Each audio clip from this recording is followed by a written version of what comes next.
Good morning, everyone. I'm Diane Perez, and on behalf of the Florida Alcohol and Drug Abuse Association, welcome to today's webinar entitled Using Community Outreach Strategies to Increase Engagement. This webinar is being made available through a collaboration of the Florida Department of Children and Families Office of Substance Abuse and Mental Health and the Florida Alcohol and Drug Abuse Association. Please note that as an attendee, you are in listen-only mode and will only be able to view your name. If you have questions, please send them to the presenter and me, the host, by using the Q&A panel. The button to open the panel is usually located on the upper right side of your monitor. Please use the Q&A panel to send any questions you may have as you think of them. The presenter will address questions as time permits. Our audio is broadcast through the internet to your computer. If you experience poor computer audio, there are a few options to try on screen right now. And these options will be posted in the chat panel too.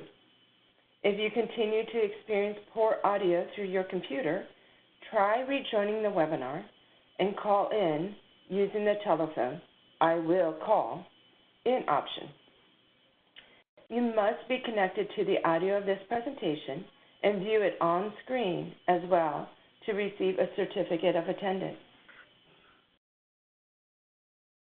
The recording and materials used in today's presentation will be available on the FADA website within 10 business days.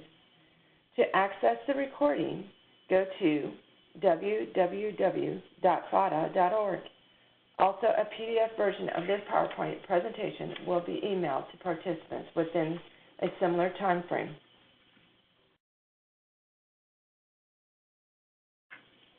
FADA produces many webinars and workshops through the support of the Florida Department of Children and Families. To help participants track credits earned through attendance, we host an online community that provides a personalized digital journal where participants can maintain statements of credit for webinars and workshops taken through the Florida Alcohol and Drug Abuse Association. At the end of today's webinar, the web browser will direct everyone to an evaluation form on the FADA website. You will first need to register or sign in to your account to complete the evaluation. Information you provide FADA as part of your registering remains confidential. Statements of credit will be posted within 10 business days after the evaluation closes in individual professional development journals for persons completing the evaluation and attending the full webinar. Completing the evaluation is necessary to receive CE credits or to access your statement of credit. Do note that the evaluation will close at midnight on Monday, March 15th, or April 15th.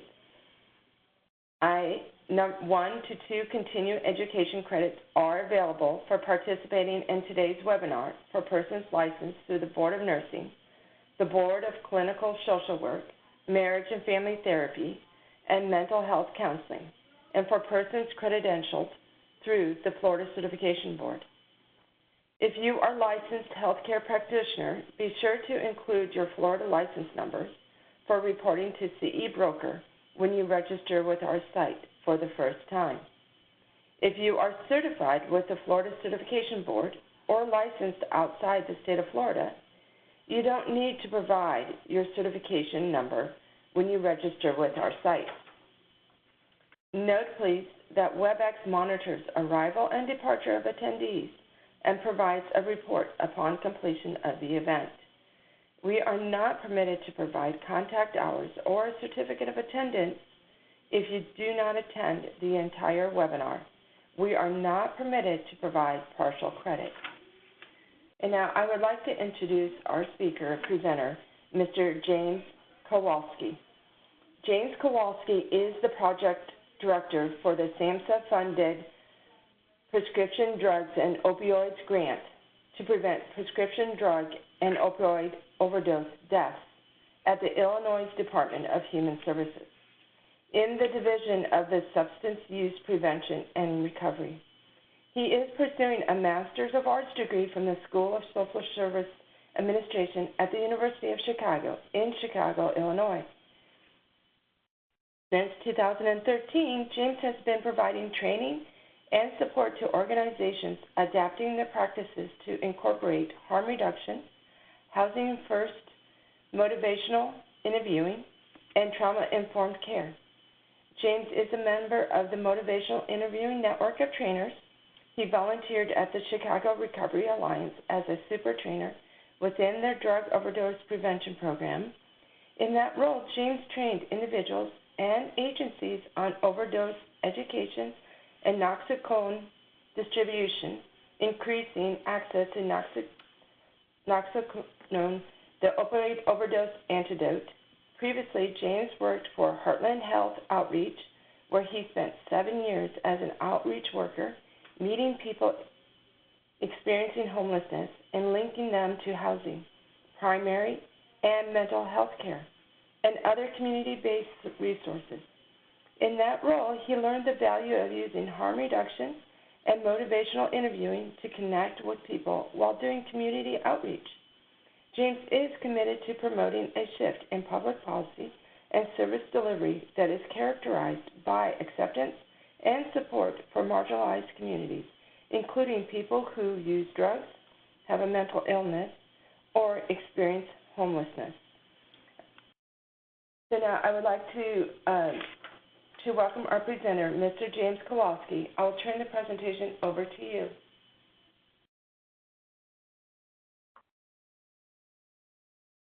Great. Thank you so much for that introduction, Diane. Can everybody hear me okay out there? If you can't, go ahead and mention that in one of the chat boxes. So I also, I'll just say a couple things. So one, thank you so much for joining this webinar today. Really excited to have the opportunity to talk about outreach. This is a subject that's near and dear to my heart, and I think really can make a very big difference in our services and the people that we reach. So I thank you for making the time to learn a little bit more and think about this topic today. You might have just noticed a train went by in the background. My office space is very close to the CTA here in Chicago. And so if you happen to notice that sound in the background, don't worry, everything's okay. It just means your sound is working extra well. So maybe it's a good thing. Let me see. A couple other housekeeping notes. We'll take a 5-minute break just before the hour, and then we will wrap up the webinar in 2 hours. We'll be getting out about 12 o'clock your time. I love to mention, I'm originally from Florida. I was born and raised in Hollywood, Florida. So now is an opportunity to practice using the chat boxes and go ahead and just mention maybe where you're tuning in from or what part of the state you work in. I also will just encourage you all to use the chat feature and the Q&A throughout. I'm going to make time for questions at the very end of each hour. And so at the end of each hour, you will have an opportunity to ask questions, but don't feel like you need to hold on to them the whole time. And in particular, if you're watching and there's something happening on the slide that I'm on that you have a question about, feel free to just ask about that specific slide. And as long as either myself or Diane see it, we'll try to answer it in the moment.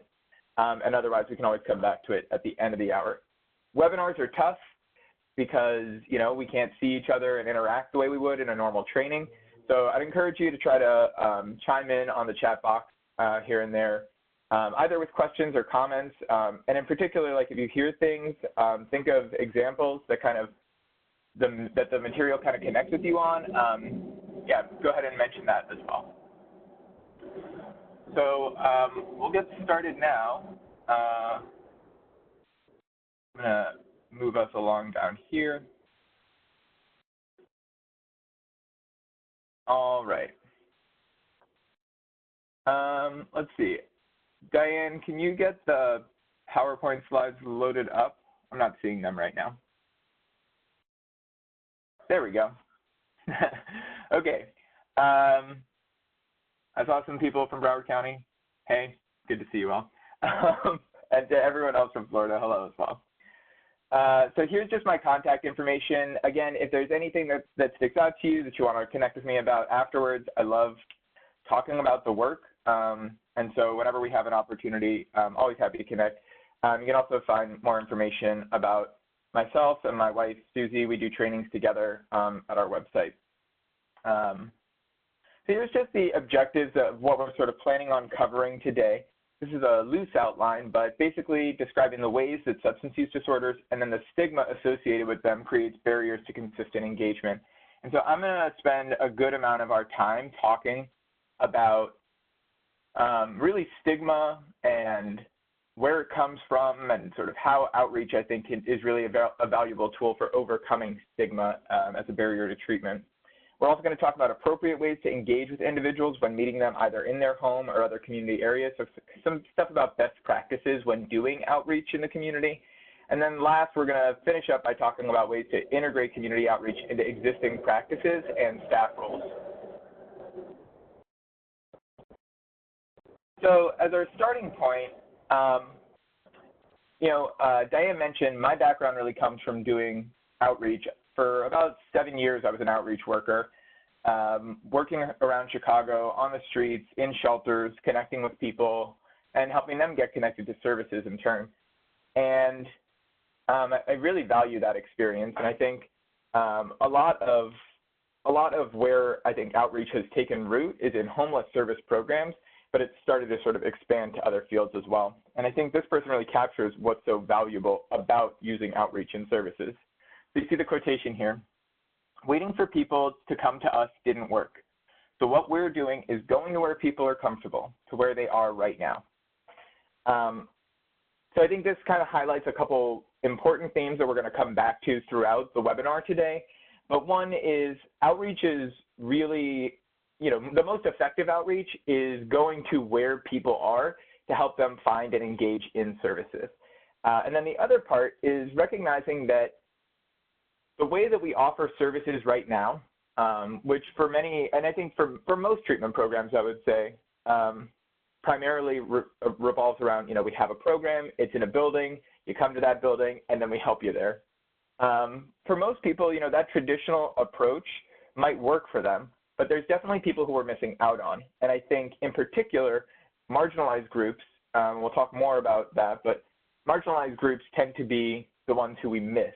And so something to think about as we go through this is, if we use outreach or if we're not using outreach, who is it that we're missing out on? Who is it that we're not getting into our program as a result of that? It's really about kind of how do we get those folks into the door. Part of the way we do that is by going out into the community. And what we like to say is outreach providers are essentially bringing the front door to individuals and into the community.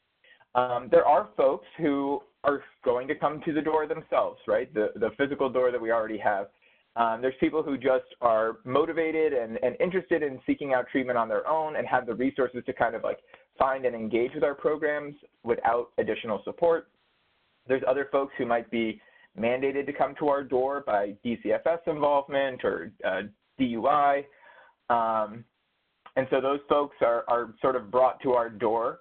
But then there's folks who are out in the community, and I will tell you from doing outreach for so many years, there are people who are using alcohol or other drugs in the community and who do not like their relationship with that drug, who feel they have a problematic relationship with their drug of choice and are motivated to make changes, but aren't necessarily motivated to go and seek it out all on their own.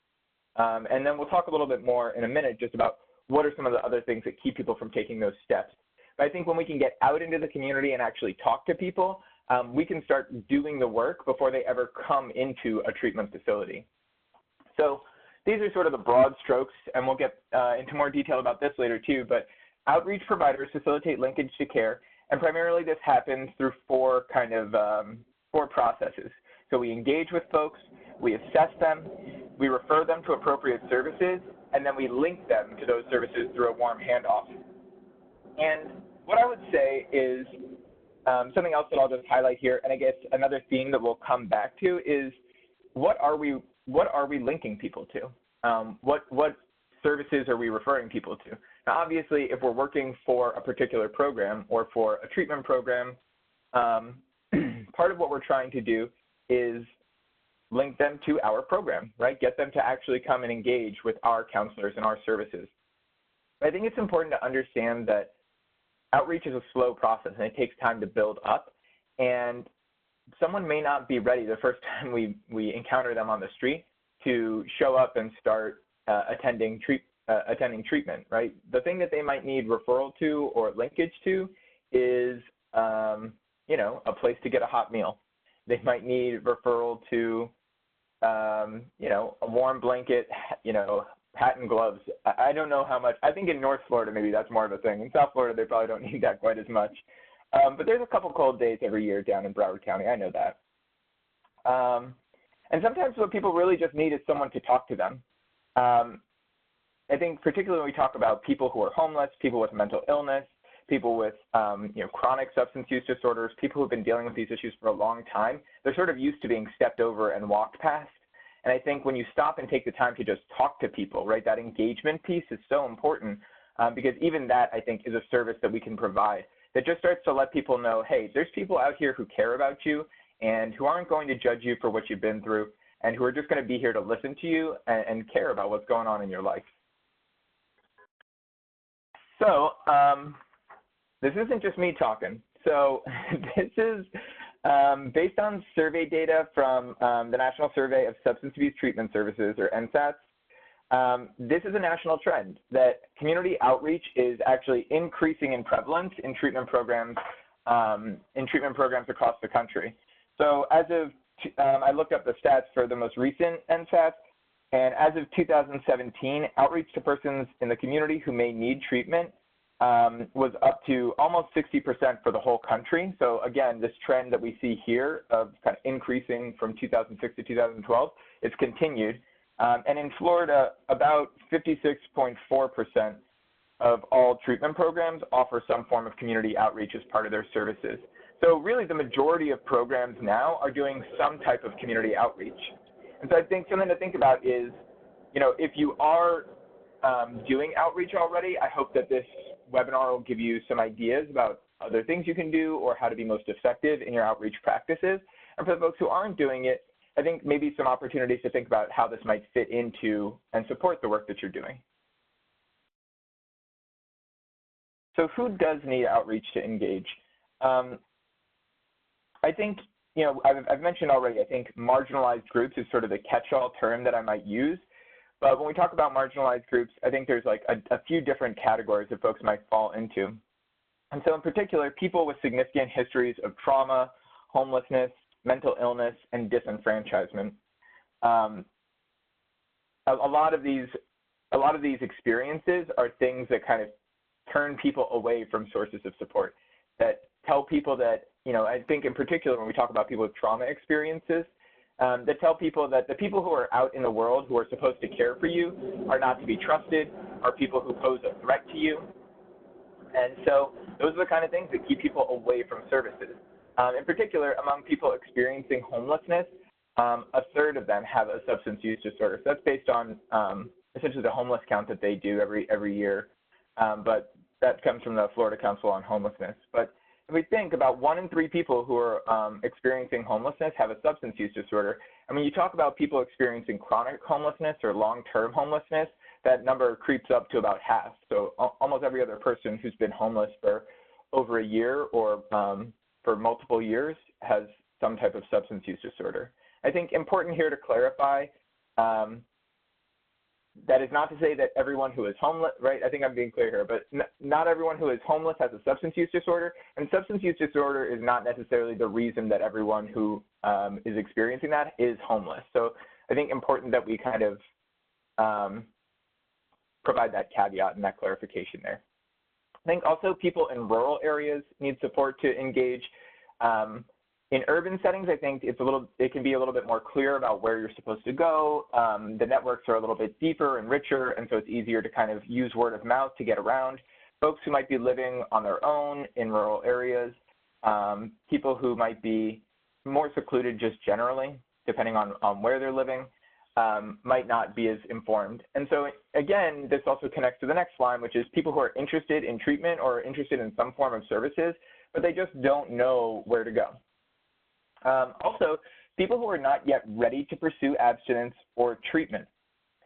And so I think this is to me like a much bigger question about what the treatment world looks like and what you all are doing in your programs. But are we able to support people who have maybe non-abstinence goals? Or for instance, I was working in a treatment program a few years ago, and we were working with someone who was using cannabis and was comfortable with that, but they felt like their cocaine use was causing problems in their relationship. And so they wanted to stop using cocaine, but not stop using cannabis.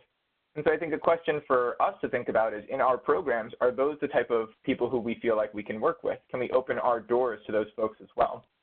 Some of the research that's out there, and so this comes from all of that study that you see down there, but some of the research that is out there shows that by providing outreach to people who are homeless, that it can actually result in decreased rates of substance use disorder and decreased rates of recent drug use.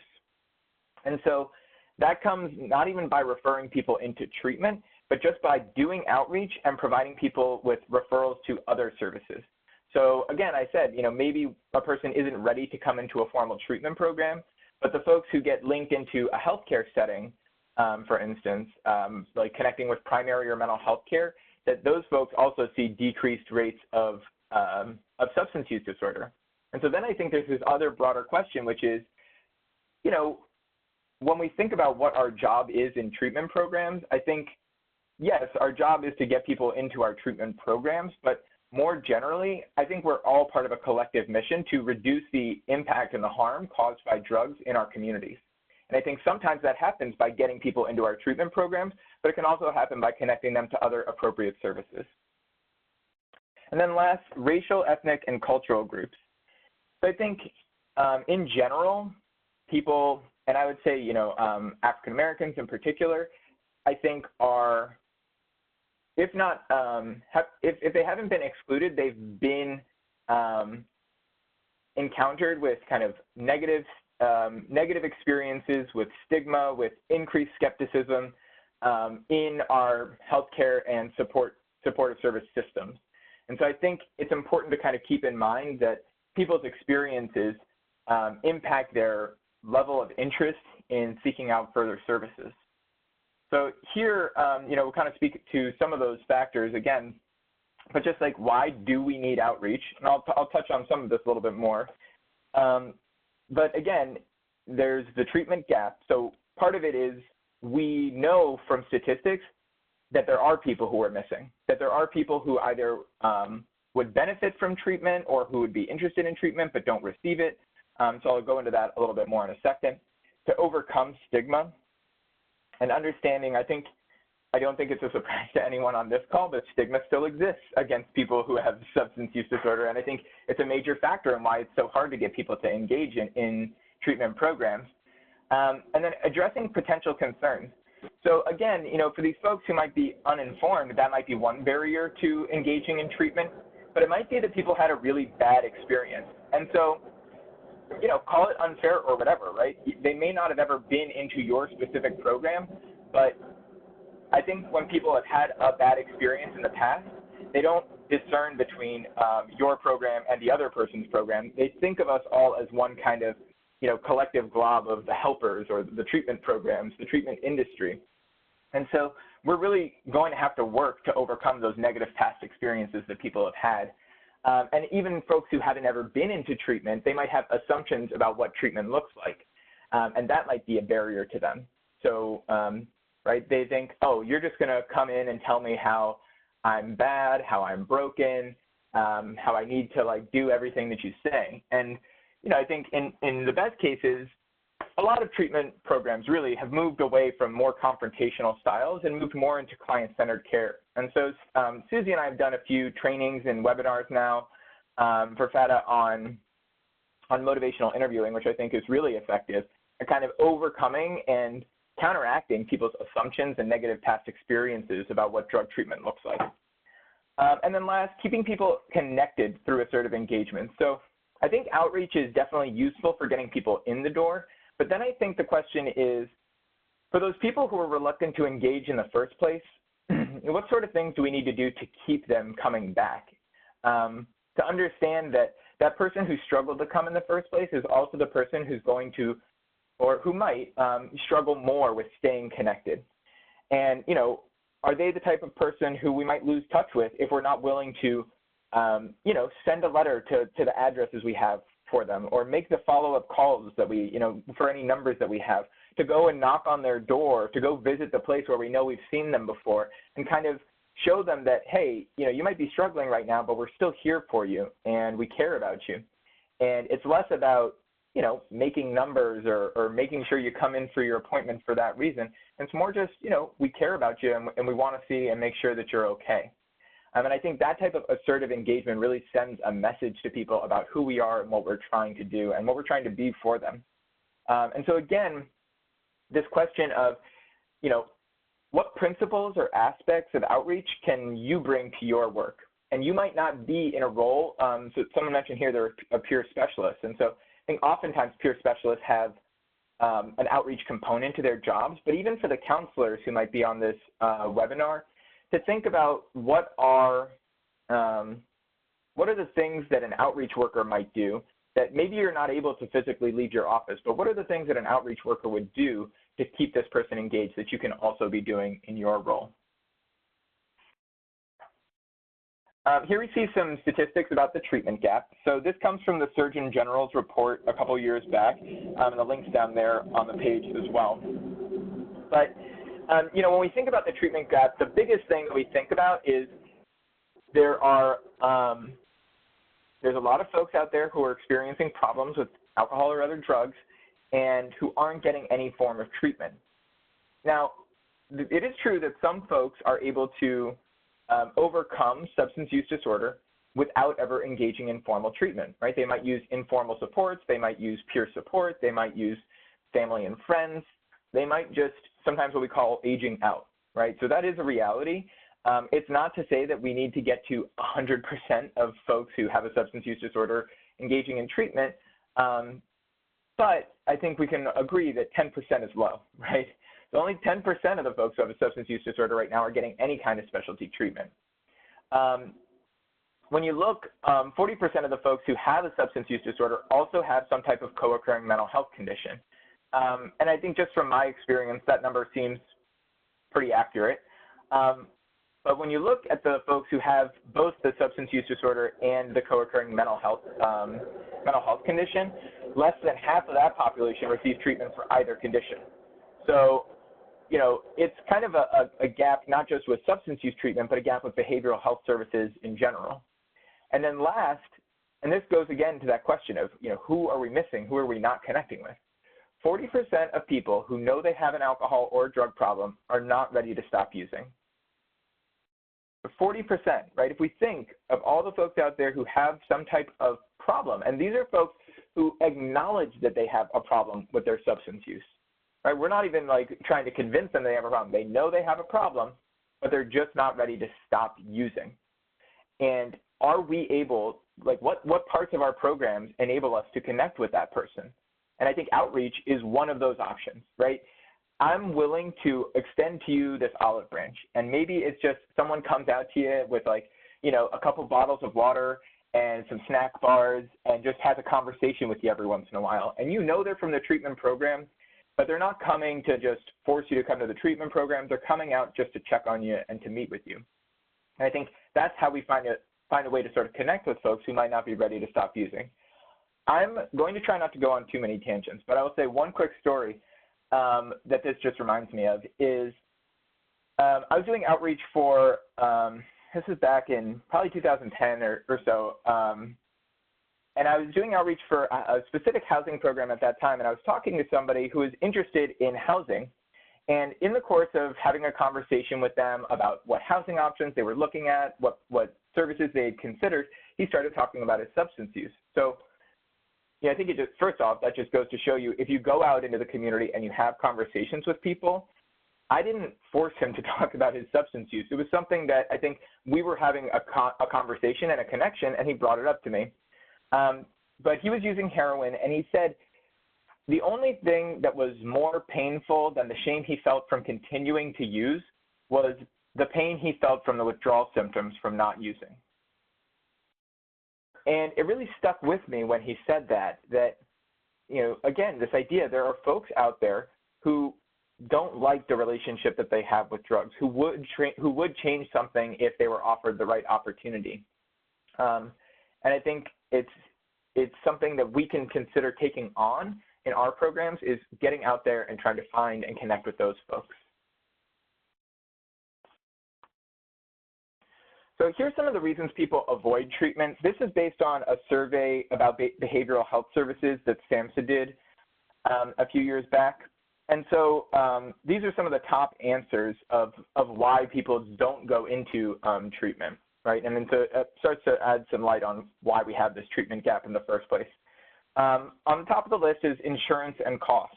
So people worry about, you know, sure, maybe I want to go to treatment, but can I afford it? And again, these are the kind of things that we're not going to find out. I think this is, you know, when we just meet someone on the street, we're not going to know, you know, if they use substances, if they feel like they have a problem with substances, if they're interested in making changes related to their substance use, and if they are, what are they considering doing, and what is stopping them from considering things like entering our treatment program. And so an outreach worker sort of gives us a way to reach out into the community and find out, like, well, what is it that's kind of maybe preventing a person from getting in? And if it's something like insurance and cost, I know a lot of programs out there have, and so I think it might look a little different in Florida. In Illinois, we're a Medicaid expansion state, and so there's, I think, some additional options related to people who have Medicaid.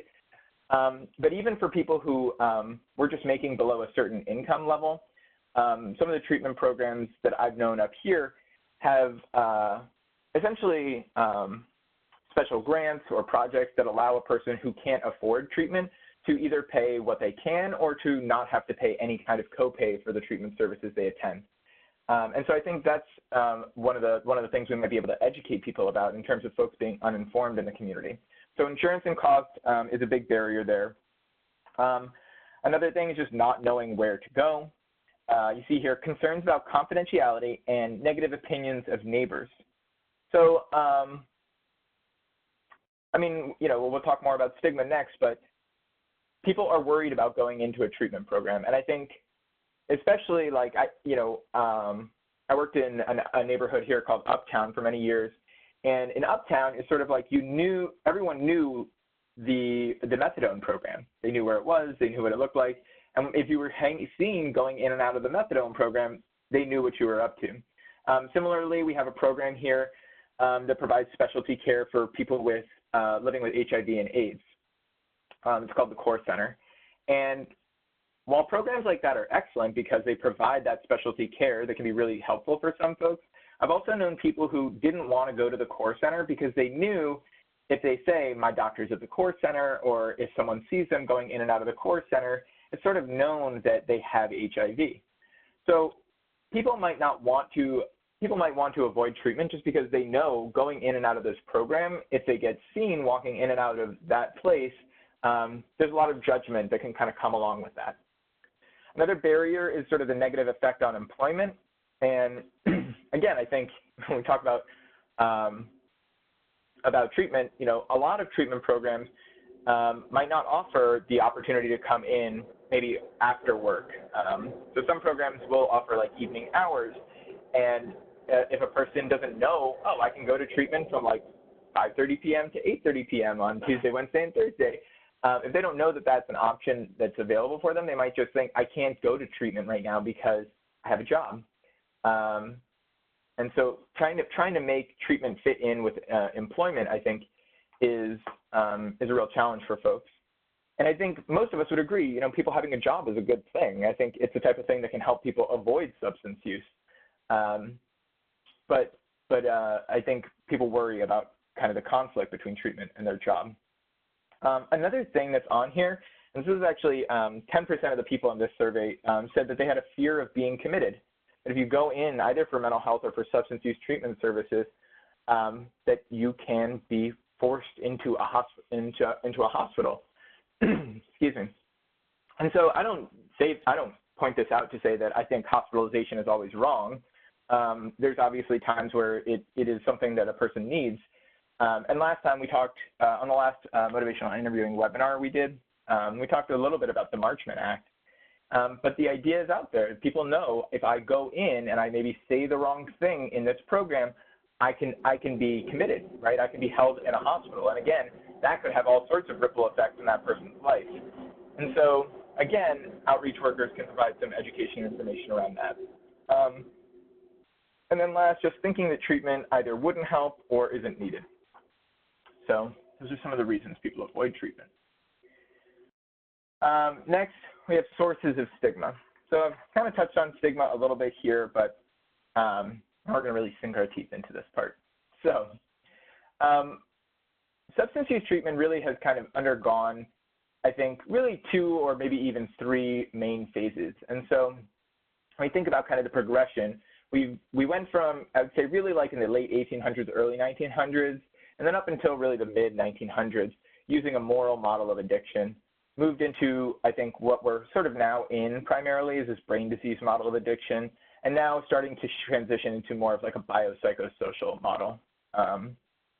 But so in a moral model of addiction, you know, people who have a substance use disorder are viewed as bad people, as a danger, as a threat, as lazy, as kind of a lot of these like really pejorative terms are sort of what's tied up in the moral model.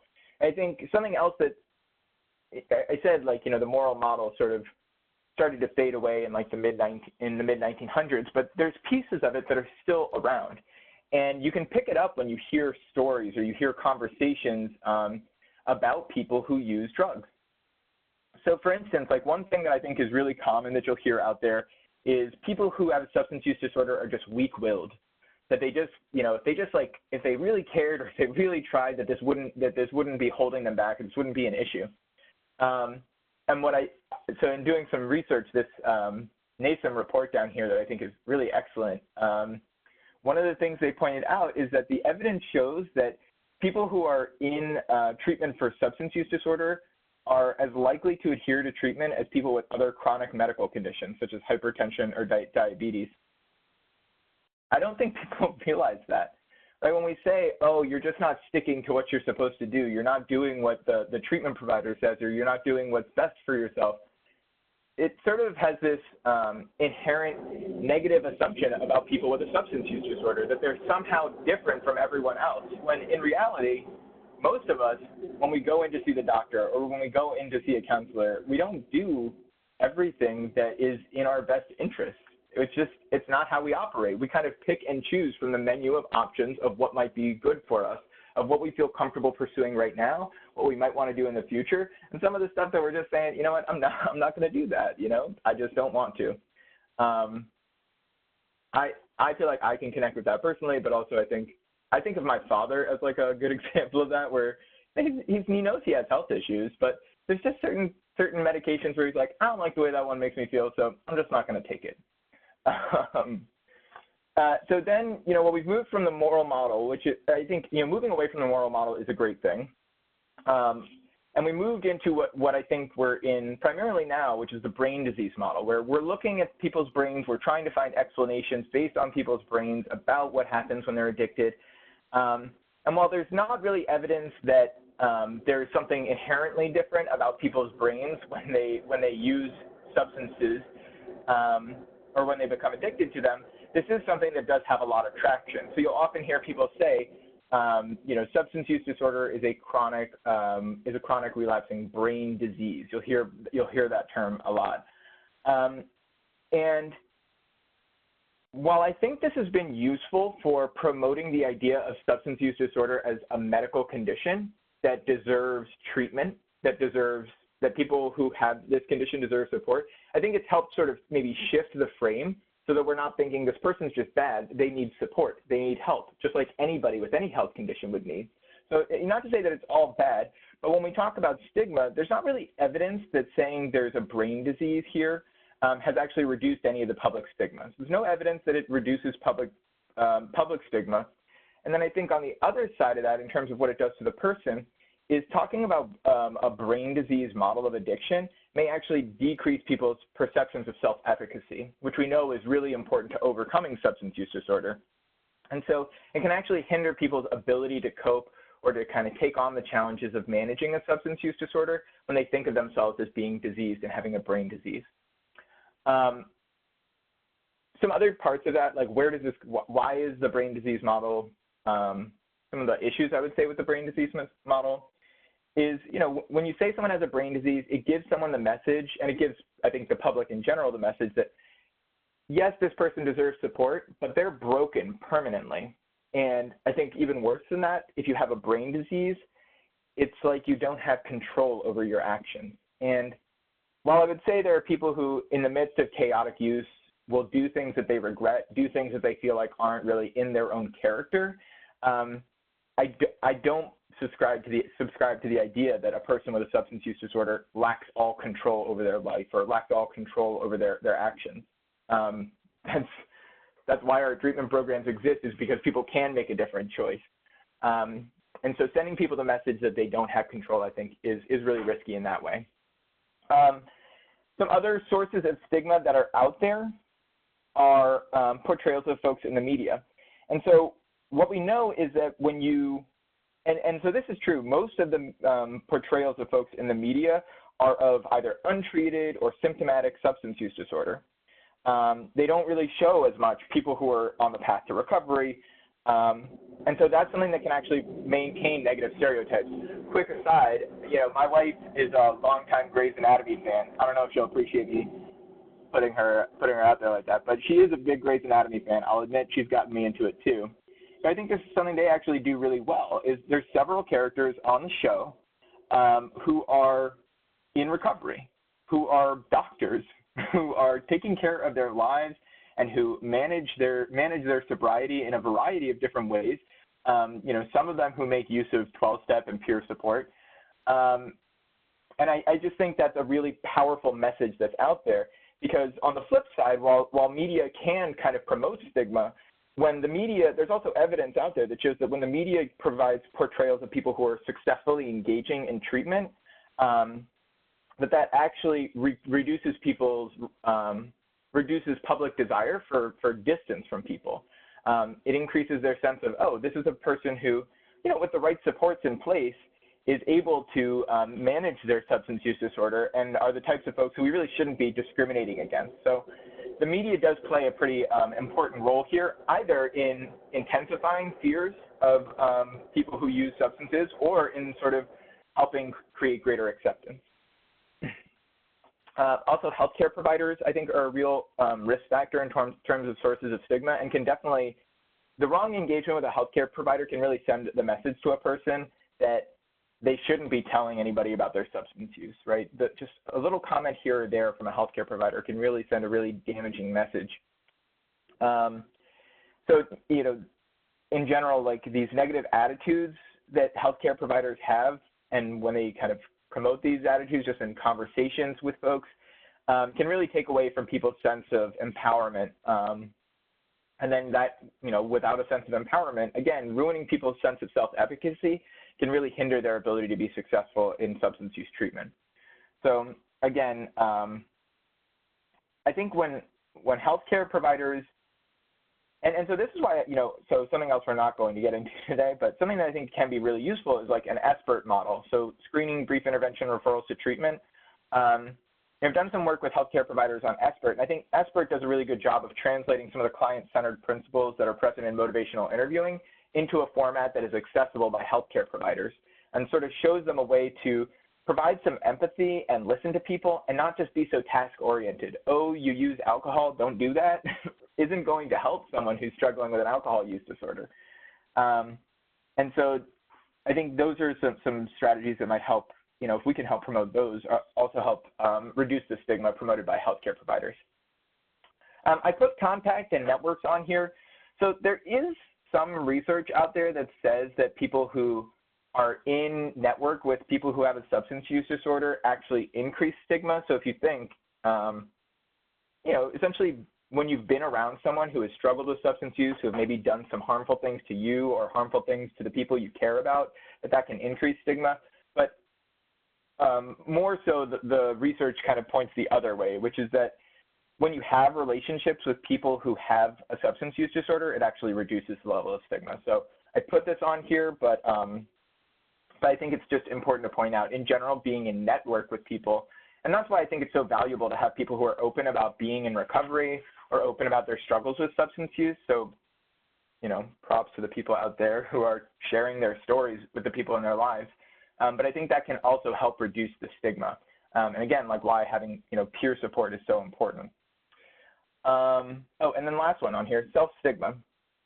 So self-stigma is it's just a term for when people who have a substance use disorder internalize those negative stereotypes, and the public stigma becomes internalized. And I think you'll hear that in conversations you have with people. Individuals don't exist separate from their environments. They're very attuned and aware of what the perceptions are of them and the ideas that are out there. We talked a little bit about that already in some of these other examples. One thing that I think we can do in our programs to send the message really that we are different from what people have experienced before is being very attentive to the language that we use. When people have had negative experiences in the past, I think we need to show them something different. And one of the ways that we can do that is by shifting to, there's a few different categories in here, but you see like person-first language or recovery-oriented language, or just a few different ways of talking about it. So I'm providing some examples here of specific language choices that you can make that are different. So one of the mistakes that I think we make is by describing all use as a disorder. And so I think it's really important, right? As substance use treatment providers or folks working in treatment programs, we know that not all use is a disorder, right? There's criteria. There are, you need to check the boxes, right? Use alone and even dependence alone does not constitute a substance use disorder. And so being very careful and mindful about when we describe something as substance use versus a substance use disorder, I think is an important way that we start to shift our language. Also using technical language instead of colloquialisms. And so I think sometimes we worry like, oh, am I going to sound, I don't know, am I going to sound like too stuffy or like too professional? And the truth is if you work in the program, you are a professional, right? So there is an expectation already that you're sort of in a different position. But I think words like clean and dirty, even though, so we might talk about like a drug screen as being clean or dirty, or a used syringe as being clean or a dirty syringe.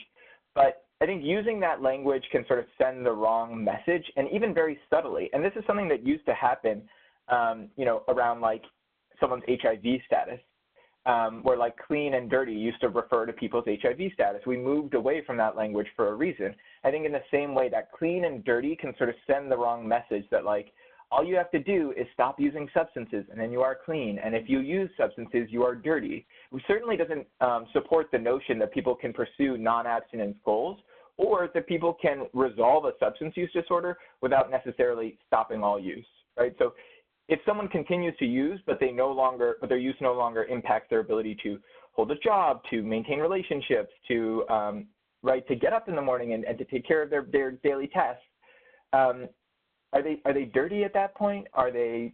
Yeah, and so again, it gets into this very messy gray area. Person-first language, I think again, it really just means what it says, which is putting the word person before the things we say. So a person who uses drugs, a person with a substance use disorder. And so over here, the image you see on the slide is from a study by Robert Ashford, I believe. Robert, I think is his first name, but yes, Robert Ashford and some of his colleagues. And what they did was they actually studied, which terms are essentially going to increase people's negative views of someone or increase stigma against people. And so they also here kind of found that the research shows that using that person-first language, so you see person with a substance use disorder, person with an alcohol use disorder, person with an opioid use disorder, is more likely to elicit positive or helpful responses from people.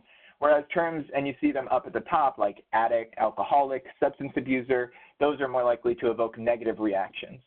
And while those might be more acceptable in mutual aid or peer support settings, when we're talking about out in the public or as treatment providers talking to clients, or especially in medical settings, so if we're ever talking to, for instance, someone's doctor and providing an update about how they're doing in treatment, we want to be very mindful not to use terms like addict and alcoholic in those settings. I think the other thing that they found in this study, while I'm just like pointing out this graphic, is that they found that the term medication-assisted treatment is more likely to promote negative ideas about folks. And that one really like threw me, because I was like, well, that's what we call it, right? You know, I mean, medication-assisted treatment is pretty, I think, ubiquitous in terms of how we describe when someone's using methadone or buprenorphine, Suboxone to take care of their, to help manage their substance use disorder. But they find that terms like medication-assisted recovery, or you see down there pharmacotherapy, or even saying someone who's using medication for their opioid use disorder, that those are much less likely to evoke negative reactions, either from the public in general or from like healthcare providers. So again, when you're talking to someone and the doctor's saying, you know, what medications are you prescribing? Oh, he's being treated with medications for an opioid use disorder. Right? It might sound like a mouthful, and you might be used to saying medication-assisted treatment, but this research at least indicates that we should probably consider moving in a different direction with that language. Recovery-oriented language is really about, you know, using a person-centered, strengths-based approach. And so there's a resource there that I think is great and provides a lot more detail about that. But, you know, they recommend a lot of similar things: person-first language, you know, using trying to be clear in your language, but avoiding just like jargony language, and asking people how they want to be addressed, I think, is a really important part of recovery-oriented language. There are some folks who I think people have a right to identify however they want. So a person can say to me, I identify as an addict. And I've, in fact, had people say, it wasn't until I started identifying as an addict that I started wanting to make changes. So that label can be empowering to some people. It doesn't mean that I have to parrot that language back, but I think it's helpful to let people voice things in their own words. And in general, I think recovery-oriented language, just the idea of being recovery-oriented is very hopeful and optimistic. That a person might be struggling with their substance use right now, but that doesn't define them. That's not the only thing there is about them. And then last, relationships with drugs. And so this comes from a great article by Sheila Beccaria, Jeannie Little. I'd recommend reading it. It's a nice short article, but it's got a lot of really interesting thoughts about kind of our approach to substance use treatment. But in particular, the idea of, you know, so for instance, like I've been in programs where the question that we might ask someone is like, you know, do you identify as having a problem with drugs, or do you identify as being addicted to drugs? And I think those things can really put people off. And what I think is a much more neutral way to approach people is, how would you describe your relationship with drugs? And this little shift in language, instead of an addiction to drugs, but a relationship with drugs, really sends a message that, like, you can have different relationships with different substances, that you have the power to end certain relationships if you don't want to, you know, if you aren't happy with how your current relationship is, you can end it, you can change it. And so I think this relationship with drugs, it gives us a lot more room to play with when we're talking to people about their substance use. I am looking at the time, so we've got a couple minutes here. So I'm going to, well, why don't we see real quick, are there any folks who have any questions or any thoughts, maybe about some of this like stigmatizing language or some of the sources of stigma, things that people would like to ask about?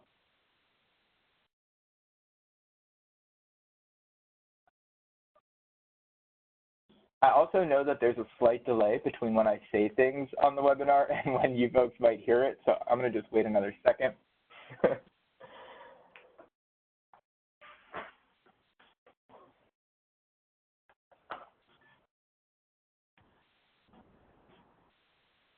Okay, so I'll just, I'll finish up here then,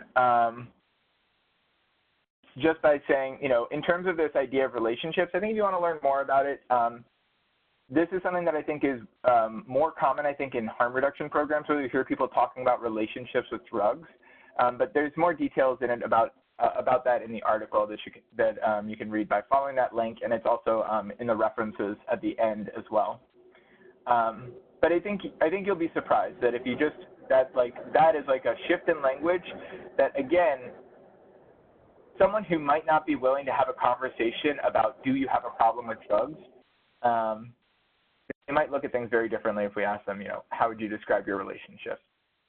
So I'll just finish here before our break and say, when we come back, what we're going to do is really start to get into, please, sorry for the pun, but the joke here, but the nuts and bolts of outreach. And so that's what we'll come back to in about 5 minutes.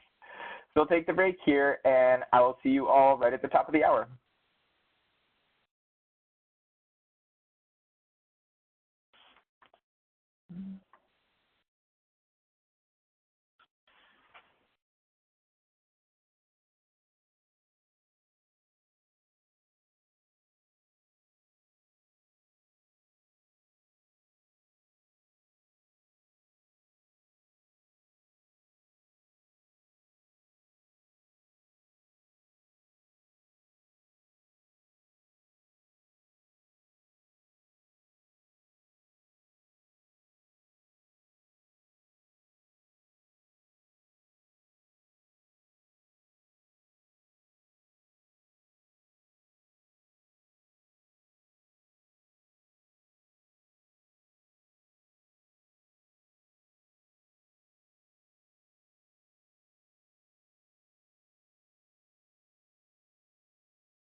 Hello, everyone.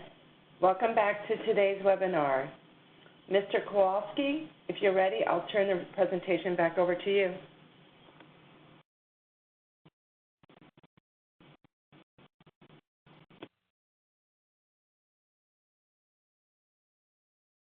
Back, everyone. So we're going to get into the nitty-gritty details now about outreach. Kind of gave like an overview in the first half. Now we'll kind of get into more of the detailed stuff. So, all right, here we go. So in terms of outreach practices, I think generally outreach can fall into like a few different categories. So we'll kind of do those big categories first. So the first here is fixed site versus mobile outreach. So fixed site is when, you go out into the community and you're at the same place at the same time on a consistent basis. I think fixed site could also be maybe if you regularly attend, sometimes there's like community fairs or health fairs, those types of things. So you're sort of in a fixed place. But, when I think of fixed site, I really think of, you go to the shelter, once a week to like offer your services, or you go to maybe the local like warming or cooling center, public aid offices, that type of thing. Maybe a place where they offer either like a food pantry or soup kitchen, something like that, where you just kind of show up on a regular basis, you hang out for an hour, maybe you talk to people, just kind of like mingle about, build some relationships. I think those can be really, that type of approach can be really useful because one, when people start to see you, on a consistent basis, I think that can make a really big difference. But also it lets people know like you'll be back again, right? So it's not like they have to make all the decisions or figure everything out in that moment. It's kind of like you're starting a conversation and, hey, I'll be back here at the same time, and we can touch base again then. The other thing you can do with fixed site, which is great, is you can kind of coordinate with other providers. So sometimes treatment programs are freestanding and sometimes they're housed within other programs. So you might be connected to behavioral health services or a health clinic or an employment center, whoever kind of your service partners are. You might make a plan to do outreach together so that if you're having a conversation with someone and they say, oh, what I really need help with is, finding an apartment, that you might have someone who does like housing location services and can kind of side refer over to the side to them. So that can really help and facilitate with linkage. I'm trying to think. So benefit service providers, sometimes you might have like a benefit specialist who can help someone apply for insurance as part of your program team. So bringing them along on outreach as well.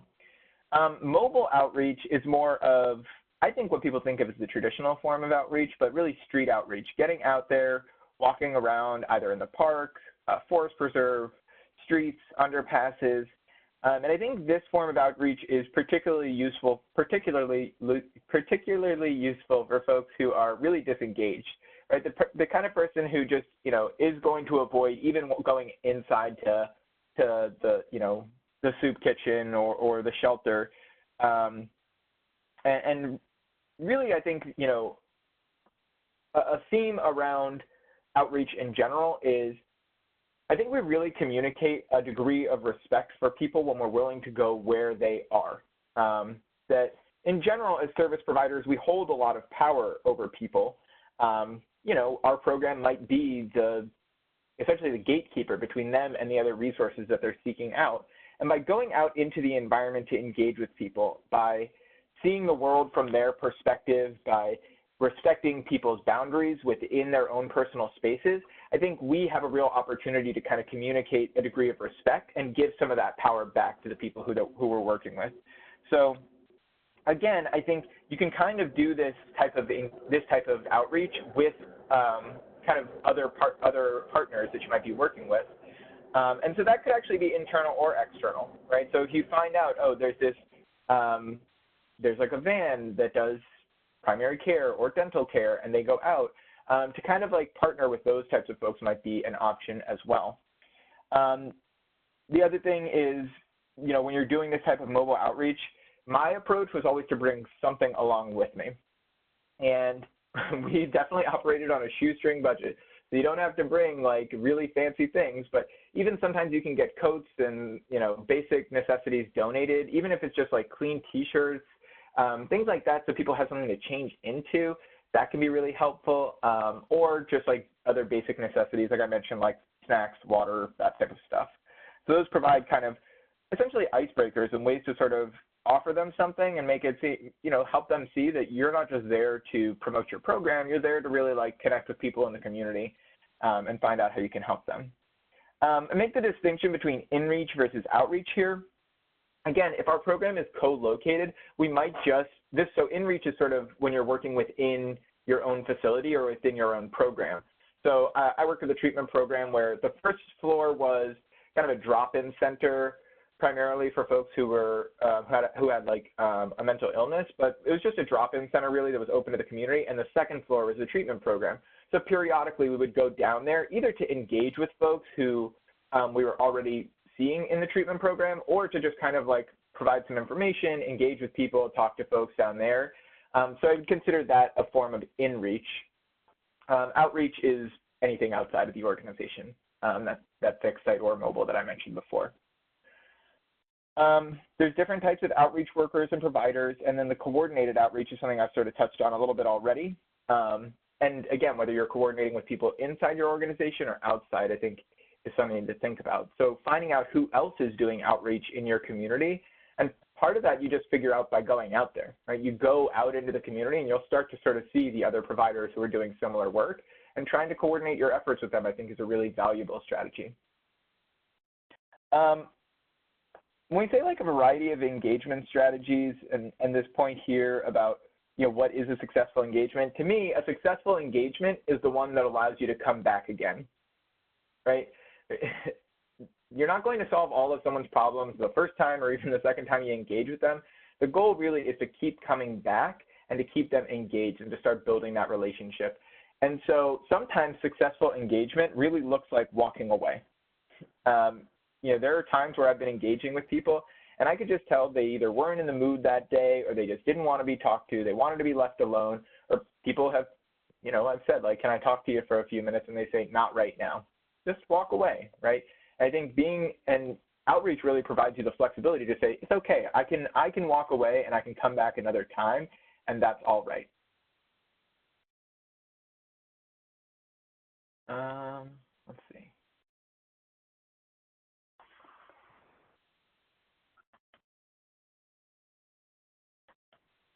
Diane, it's not letting me advance the slide.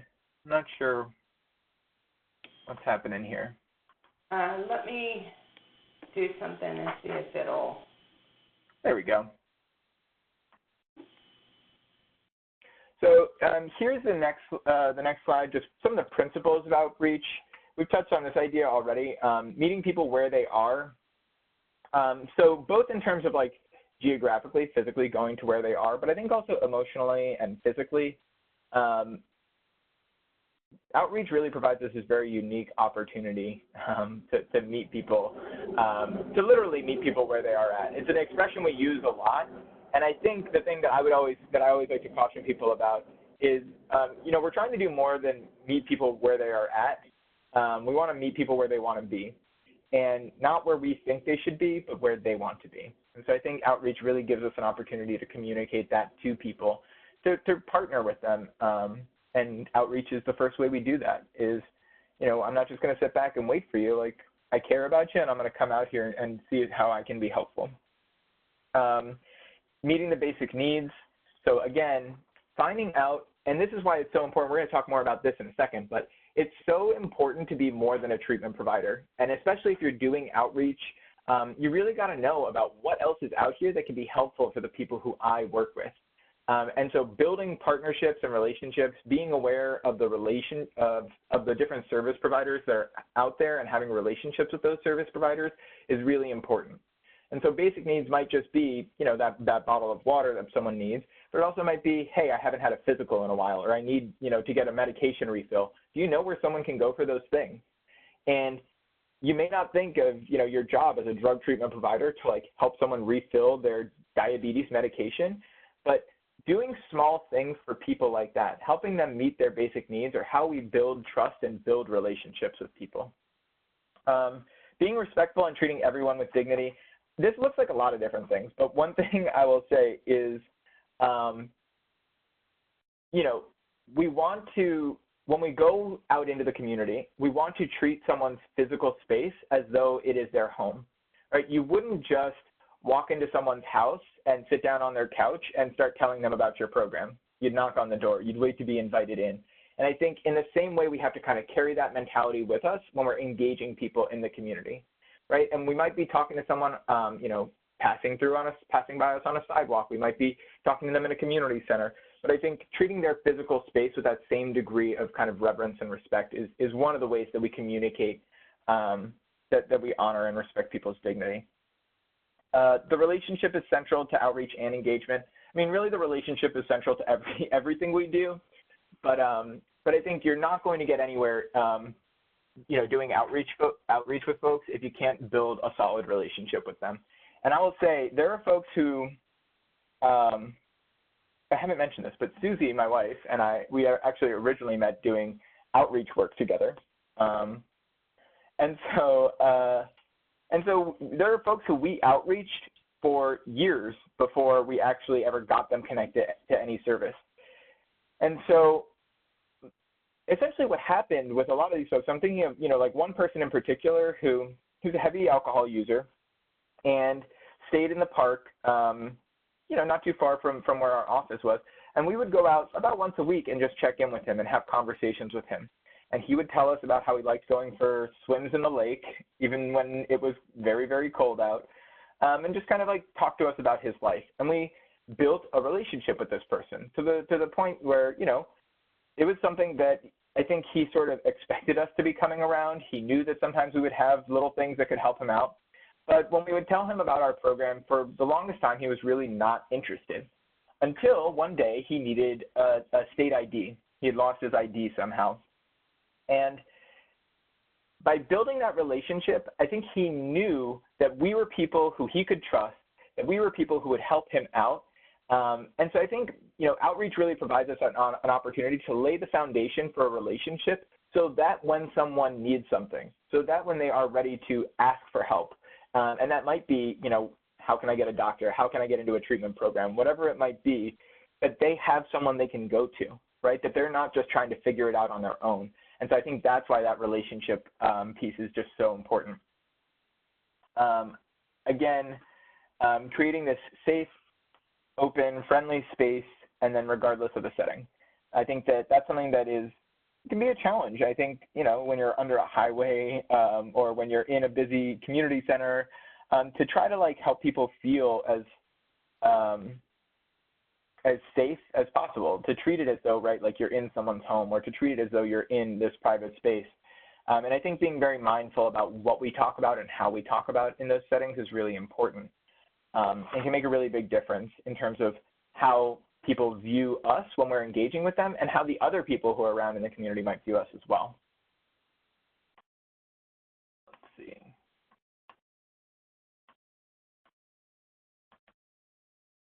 Okay. In terms of the roles of outreach, I think outreach provides a lot of different types of services. You kind of, you wear many hats. See, we're on it with the jokes today. So yes, we're ambassadors in the community.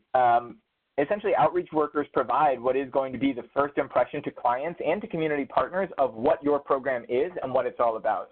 And so that's why I think it's so important for outreach workers to really be grounded in a lot of the principles that we're using in treatment, of being client-centered, of being recovery-oriented. That like hope and optimism, that comes through when we're engaging with people and talking to people about not only the services we provide, but the people we serve and how we think about them and what possibilities we think they have ahead of them.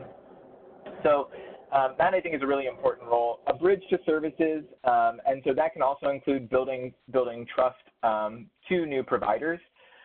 So not just that we can provide people the referral, but I mentioned the warm handoff earlier. We're going to feel a lot better about connecting people with other supports if we have some sort of relationship with them. And then over time, if we know, that last client who I connected over there, that last person who I connected over there, they had a really good experience working with this program, so I'd feel more capable of trusting them. Or, when this person started seeing this therapist, they were really responsive and we were able to collaborate. right? Those types of relationships, I think outreach workers help us sort of set the foundation for those really useful relationships. We help people navigate complex systems of care, and then we provide support to other teams. And so if you're in a program that has outreach already, I think coordinating with the outreach worker on your team is really useful. And I think, I've seen outreach workers used in a lot of different capacities. I mentioned already kind of that assertive engagement, and if someone disappears from services for a while, how can you use your outreach workers to help keep them engaged? Or, I've seen outreach workers that serve in a transportation function that help people get to and from places. So programs might keep some type of agency vehicle, and for the folks who have transportation limitations, to help to use the outreach workers in that capacity as well. So community outreach, I've talked about this a little bit already, but basically, with this, we're talking about creating a network of contacts and resources. These are the folks who we're going to do the warm handoff with. These are the other resources that people need. And I think why having a recovery orientation is so important is we recognize that someone's quality of life is not just determined by the amount of substances that they use, right? It's not like all of someone's problems are resolved by abstaining from substances. We know that there are kind of a lot of other pieces that they might need support with, whether it's mental health, whether it's employment opportunities, physical health, social networks, finding meaningful activities, building people's networks, and we can be part of that process, helping people make those connections. And really, I always like to think of someone's recovery support system as being much broader, really, than the treatment program or the peer support that they receive, right? Their family, their friends, their spouses, and significant others, all of that is part of their recovery network, and so are all the other programs and resources they might be connecting with. And so how do we kind of build up those relationships as well? And I think outreach workers have the flexibility and the time to help do that, to help build those community partnerships. And I think, just a comprehensive approach to care is sort of what can come along with that. I think, I mentioned sometimes these systems of care can be really complex and difficult to navigate. So outreach workers can be useful, one, for figuring out what is the process for getting this resource, and then I think reporting back. And that's something that I've seen be really useful is the outreach worker kind of, they're like the scout, They're going out there and they're like, here's this great resource for our folks. Here's what they need to do to access it. And maybe they help complete the application, or maybe they just help the counselors navigate it themselves. But I think helping people go through that is really helpful and provides a lot of opportunities there. And then last is learning about systems of care and their interacting roles. So in general, I think the big idea with community outreach and connecting with providers, connecting with important people in the neighborhood is don't feel like if you're going into outreach or if you're trying to build up your outreach practices that you really need to reinvent the wheel. There are people out there who have connections in the community. There are people out there who are doing outreach already. There's people out there who are serving the people who we also want to connect with, that we're gonna connect with to help close that treatment gap. And they can help provide us with a lot of information. They can help provide us with referrals. They can let us know where we can find the people who we might be looking for. And I think especially, when we lose touch with people, those are the folks who, we might have a release for them. We might reach out and say, have you seen this person around? I'm worried about them. Haven't heard from them in a while. Those are other opportunities. So some other ideas specifically about building partnerships. So we talked about the high prevalence of substance use among people who are experiencing homelessness. So connecting with homeless providers, and I know there's some PATH outreach teams specifically connected to treatment programs in Florida, which is great.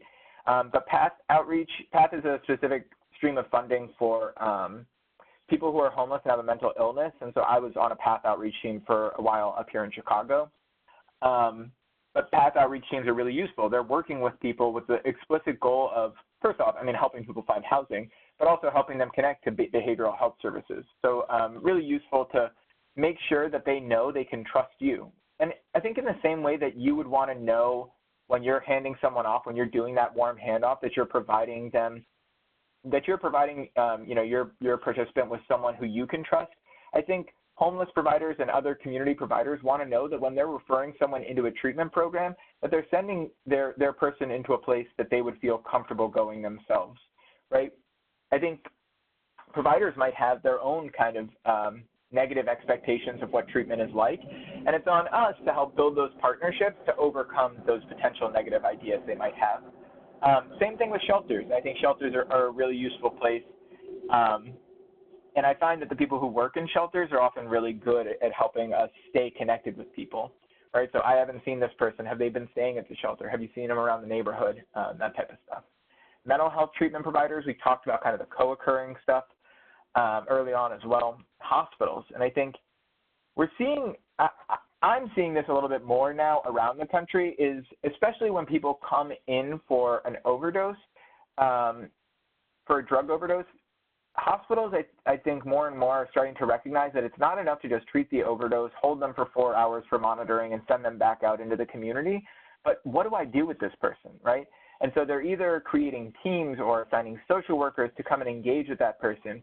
And so I think there's a real opportunity right now to start building relationships with hospitals and saying, hey, you know, we can provide medications for opioid use disorder. We can provide psychotherapy for people who are interested related to their substance use. And whether someone comes in for an overdose or not, hospitals are engaging with a lot of the folks who we might want to end up serving.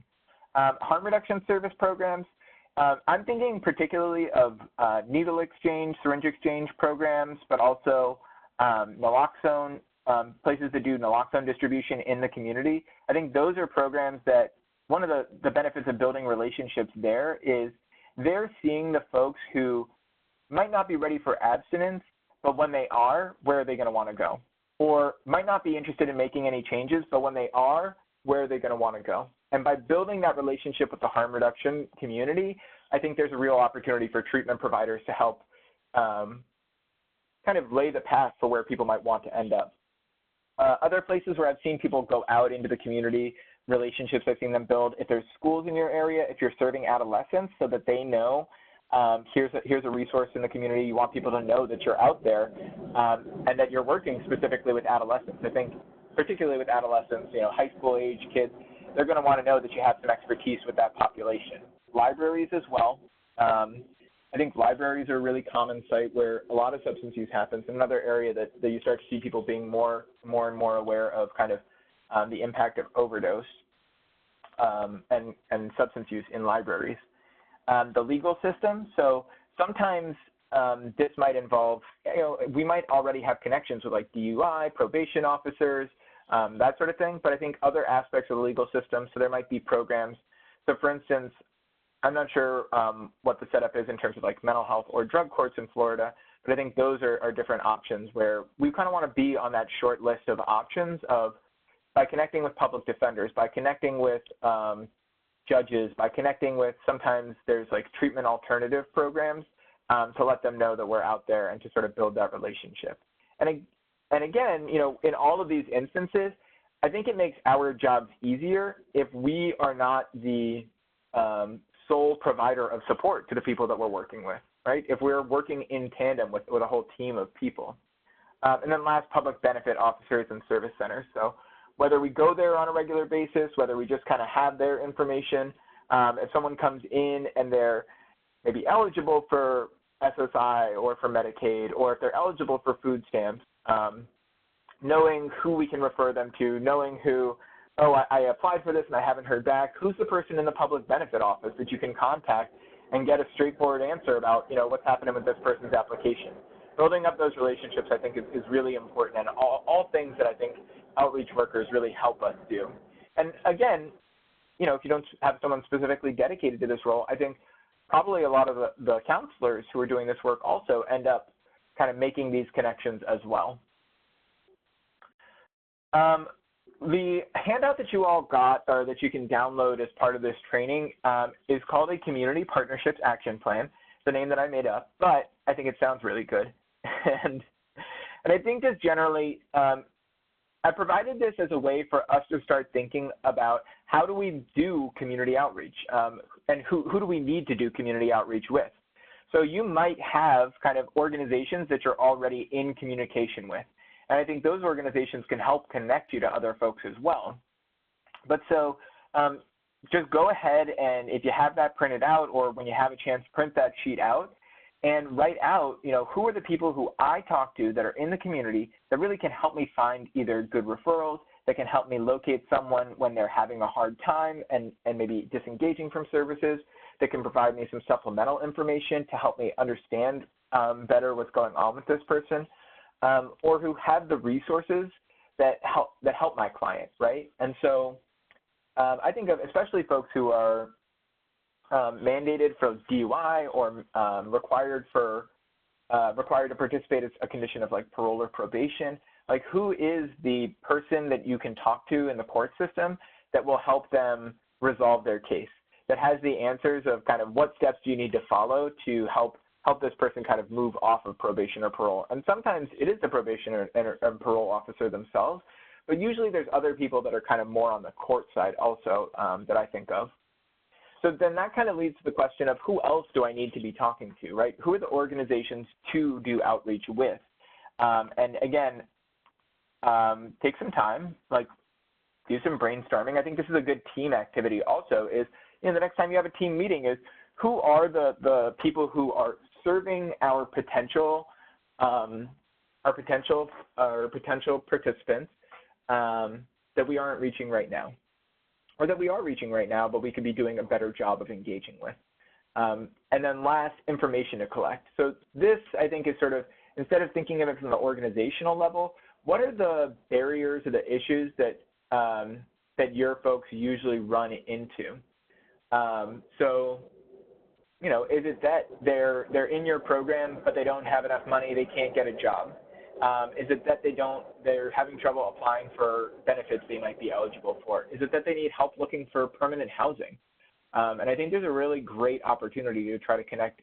Obviously, I'm biased here because of my connection to the homeless service world, but to connect with the service providers who are able to provide the information about how to apply for housing in your area. And I wonder, if that's something that you all know for your local area. How does someone apply for what we call permanent supportive housing for people who are homeless, or for affordable housing options, who would know and have a lot of that information? And again, building up these community partnerships really helps us, because instead of having to hold all that knowledge or build all of that knowledge ourselves, just sort of knowing the right direction to point people in, I think can, again, be one of those things that we do to help build up trust with the people who we want to serve. Someone asked in the questions here, where do we locate these printouts and handouts?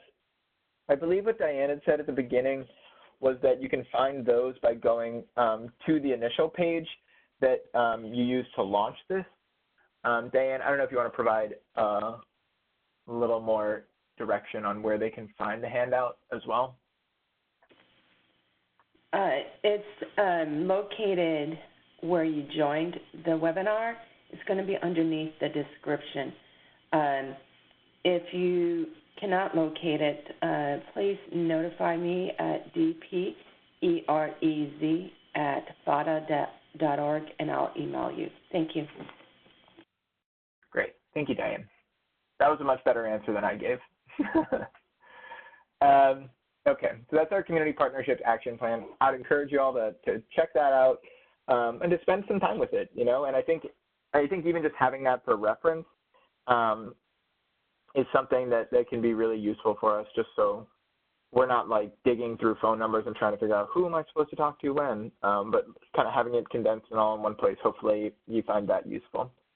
And spend some time thinking about, like, how do I go from figuring out what is it that people need to what is the organization that provides it to who's the person in that organization that returns my phone call within 24 hours, that answers my email, that gives me the answer that's really helpful. Because a lot of these organizations are big, and I think finding the one person who you can rely on is a really valuable strategy and approach.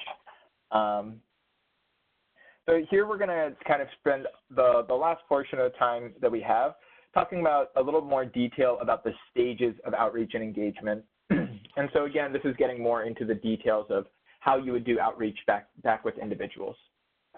So this comes from an article from Ken Craybill, who's a great trainer, done a lot of work around motivational interviewing, And so you can find more about him also, but this is from a larger report he put together, I believe for the National Healthcare for the Homeless Council is who he made this report for. But so he talks about sort of these relational stages of outreach and engagement. And so this is, we talked about how central the idea of relationship is, and these are sort of the relationship phases that you might go through in working with someone. And again, I think this is a way of thinking about those people who are more challenging to engage with. So some people, you're going to say who you are, and they're going to say, oh, great, please help me, here's what I need. And they're just going to kind of like tell you everything right away. And those folks are nice. That's helpful. But we really want to reach the people who are tough to engage. And I think, I don't know, I feel like that's why a lot of us get into the work, is to like help find the people who are really toughest to serve, or to help find the people who are most resistant to engaging because they've had those bad experiences. That we might want to think about this as sort of the way that we progress and build that relationship to the point of actually being able to connect that person to services. So in approach, we're talking about observation and introduction, so like getting to know people and learning about them. The companionship, so just building up that relationship and starting to like get to know that person's story. Partnership, I think, is really when we start to provide some connection to supports and really building up their system of care, so that they're not just thinking about the one person who they talk to on outreach, but that they kind of have a network of people around them who can provide support.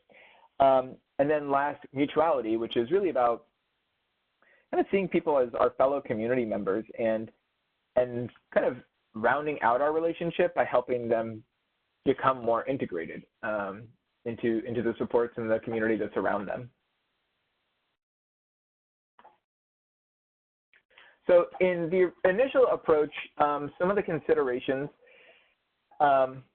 is we want to be very observant of the person's behavior and surroundings.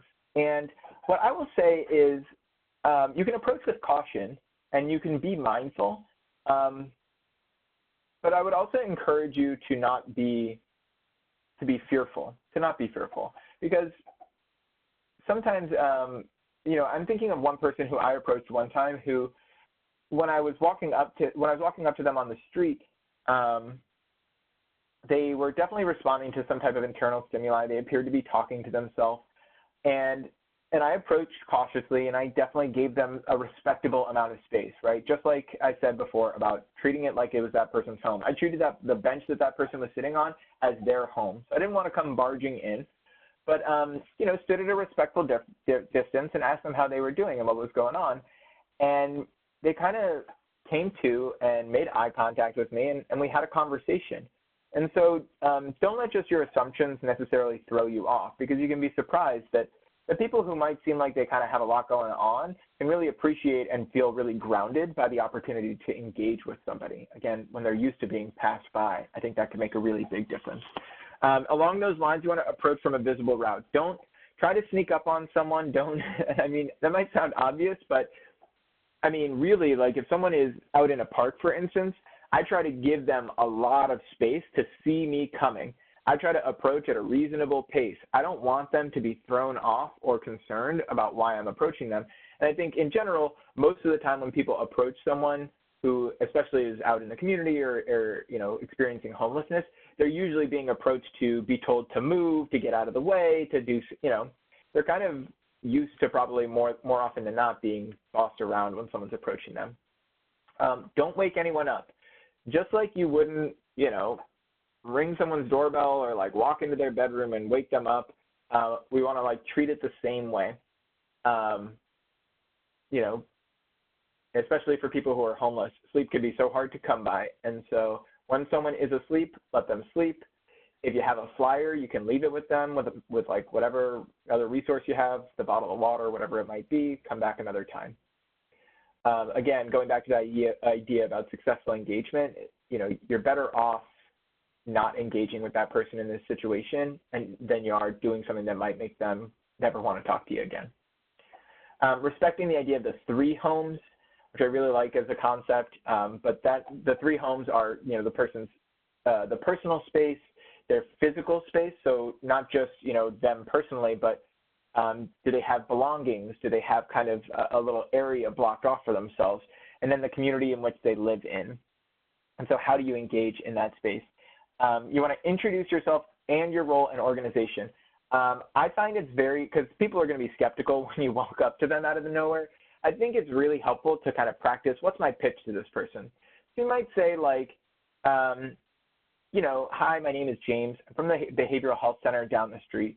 We come out in the community to talk to them, to talk to people about, you know, what's going on with them and see if we can help out with anything. How are you doing today? Right? It has, you know, short and sweet and to the point, you know, letting people know who you are and why you're there. I'm not here to shove you off. I'm actually here to try to see if I can help out with anything, and kind of opening up the relationship that way. I think transparency is really helpful for folks in this situation. Offer whatever supplies and resources and information you have. And then this is really fundamental, is asking for the permission to return. And I talked a little bit before about sharing the power with people, but I think giving people this power here is really important. And so, you know, we give people power when we say something like, you know, would it be okay if I talked with you for a few minutes? But I think at the end of our engagements, and this will let us know right away if we had a successful engagement, we can say something like, hey, you know, I come around to this neighborhood once a week, or you know, our office isn't too far from here. Would it be okay if the next time I'm around, I stopped and talked to you again? Something very simple like that like simple opportunity for them to say, no, don't ever talk to me again, or yeah, sure, you can stop and talk to me again. Those are different ways that we might kind of help build up that trust in that relationship. And I think even saying, you know, if we have a little bit of a budget, which would be great, to say like, are there any particular supplies that I might be able to bring out here that would be really helpful for you?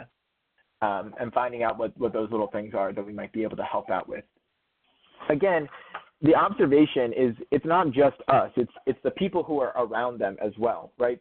You know, when we're out in the community, we're sort of on a stage for everyone to see. And so I think it's really important to kind of keep that idea in mind, is I'm being watched when I'm out in the community, and being mindful of that, of how are you viewed by your engagement with this person. There's, you know, I think of another person who we did outreach in this one area for about a year before we ever even talked to this guy, and he had a friend who stayed right near him in terms of like physical space. And after a year, when he finally started talking to us and we got to know him, you know, he told us about how he saw us help his friend out, how he saw the way we talked to him and the way we were kind to him. And it made him more open to talking to us. It took a year, but he did eventually come around to talking to us. And I think that really makes a big difference, that like patience as well. In terms of companionship, some kind of key ideas here. One is just like listening to people's story. Like let them tell their story, let them tell you what's going on with them, and that really helps build that rapport. And again, you don't need to conduct a formal assessment to get to know someone, to find out what their needs are, to collect information about them. And I think that's information that can both be helpful to you as an outreach worker in terms of how you engage with this person and how you treat them. But I think it can also be really helpful when they do start coming in for services to be able to kind of like inform the people who you're working with.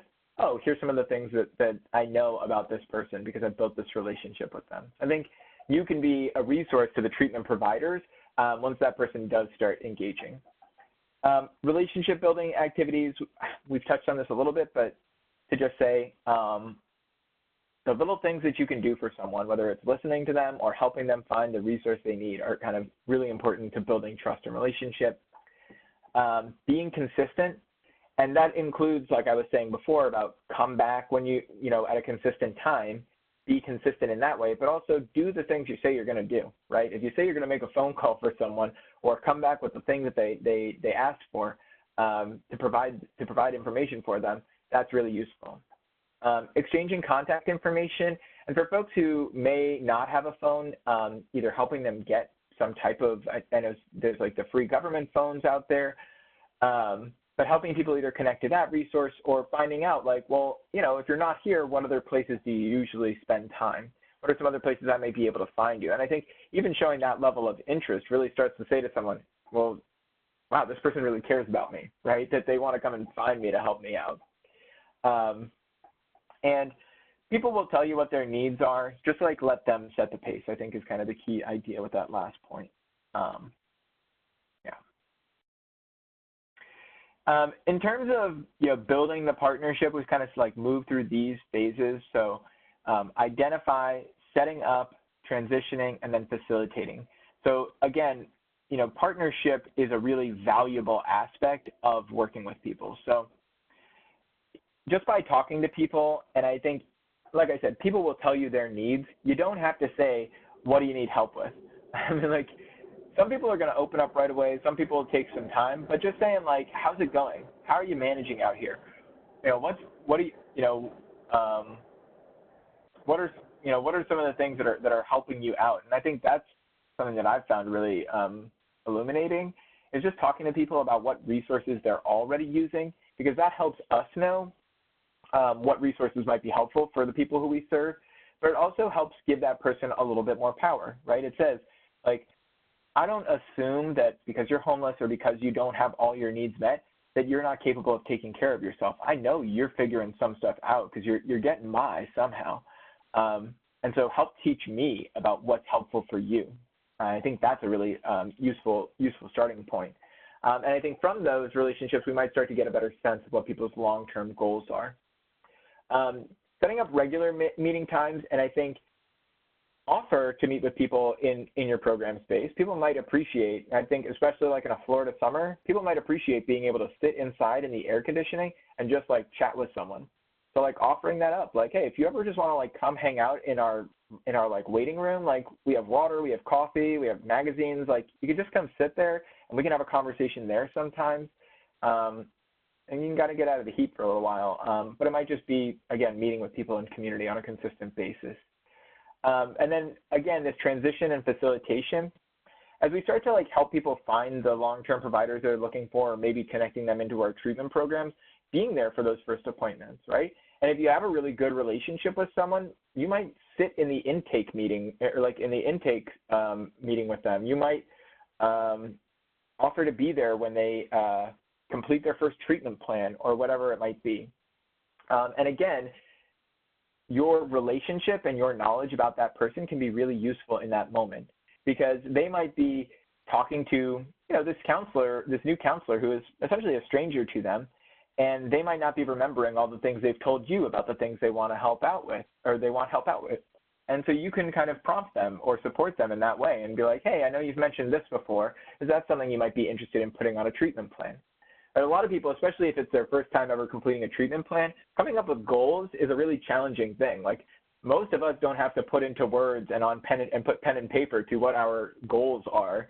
And so I think that can be a challenging task. And again, something that by doing the warm handoff, by physically being there as the outreach worker, you can really help with kind of navigating those systems and getting more embedded into the treatment program, so that you feel a little bit more comfortable and at ease about working with this new person in that setting.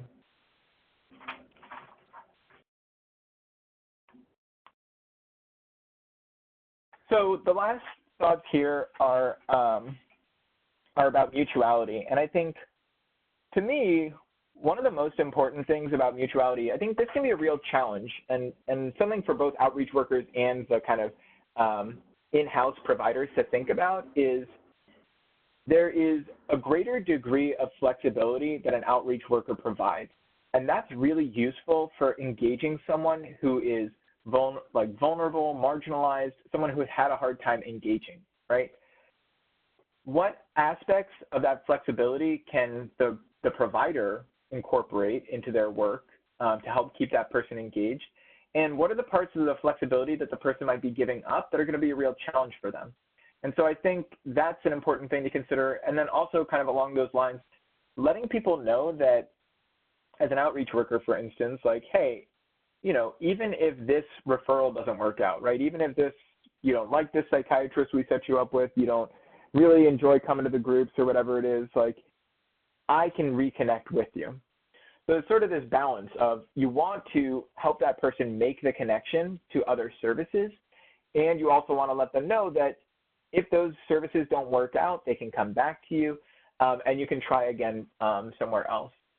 So again, mutuality comes when the client starts meeting with the providers on their own, right? And this will look different for different people. Some people, the first time, they're going to be ready for that. Sometimes they're going to need you to come for, like I said, the intake and assessment, and then maybe the treatment plan. And so just really being sensitive to the person's needs and staying in communication. I think that, again, speaks to why the relationship is just so important. And then, again, helping people out by making future referrals and arranging those appointments that they might attend on their own, being able to advocate and kind of stay a consistent advocate. And so it might be that as the outreach worker, you're sort of that person's emergency contact for a while. I think that happens a lot for folks who are pretty isolated from other sources of support. And that can help with building up their system of care. Eventually, though, you know, as an outreach worker, you're going to sort of taper off and start meeting less often. But I think as that happens, it's really important that we sort of, I guess, reiterate and emphasize how much progress we've seen the person make. And so really, I always just talk about like celebrating with people, but just acknowledging, because especially as an outreach worker, a lot of times you're seeing people at what sort of feels like the beginning of their journey in recovery. It might be their first time connecting with a doctor or a psychiatrist ever or in a long time.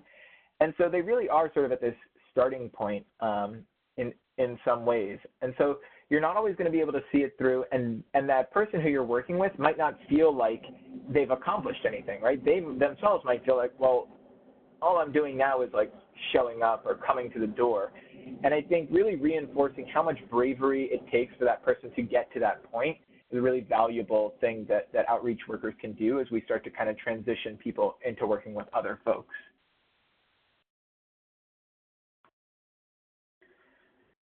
This is something that we sort of added in here and is not technically part of kind of like the relational stages. But I think is, again, going back to what we said before about kind of how do we incorporate pieces of outreach into how we keep people engaged. And so for the counselor, you know, what can you do to help this person manage the transition? And it might just be being very clear about what the boundaries are. Here are the things that I can do as a counselor. I know that the outreach worker before might have been able to come and meet you in the community, but I'm actually not able to do that. Or I will say there are some states, and in Illinois, and something to put on your radars for maybe any administrators out there listening, is sometimes treatment programs have limitations on billable services and where they can provide billable services. But in Illinois, we actually just got an exemption now where people can actually bill for services that are not provided in one treatment facility. So if you go out and meet in the community with someone, that you can provide community-based services and actually bill for those. And I think that is one of those kind of systemic barriers that might limit our flexibility. I think that's obviously like a long-term goal, but being able to advocate for solutions like that. So clear boundary setting, though, I think is really useful for counselors, and that assertive engagement piece. And, you know, I've heard from clients, from people who are in treatment programs, that, you know, when they disconnected from supports, they may not return any of the phone calls or the letters they get, but they get those phone calls and the letters. And when they do come back, I've heard them say things like, hey, I'm sorry I didn't return your phone calls, but thank you for calling, right? It really meant a lot to me. I could tell you guys really cared because you kept reaching out, even though I wasn't calling you back. And they might, you know, there's some part of them that feels bad maybe for not reaching back out, but to know that someone was out there looking for them, I think makes a really big difference. And I think, you know, that's, again, another broader question of like, how do you reach out to people who might be out of contact?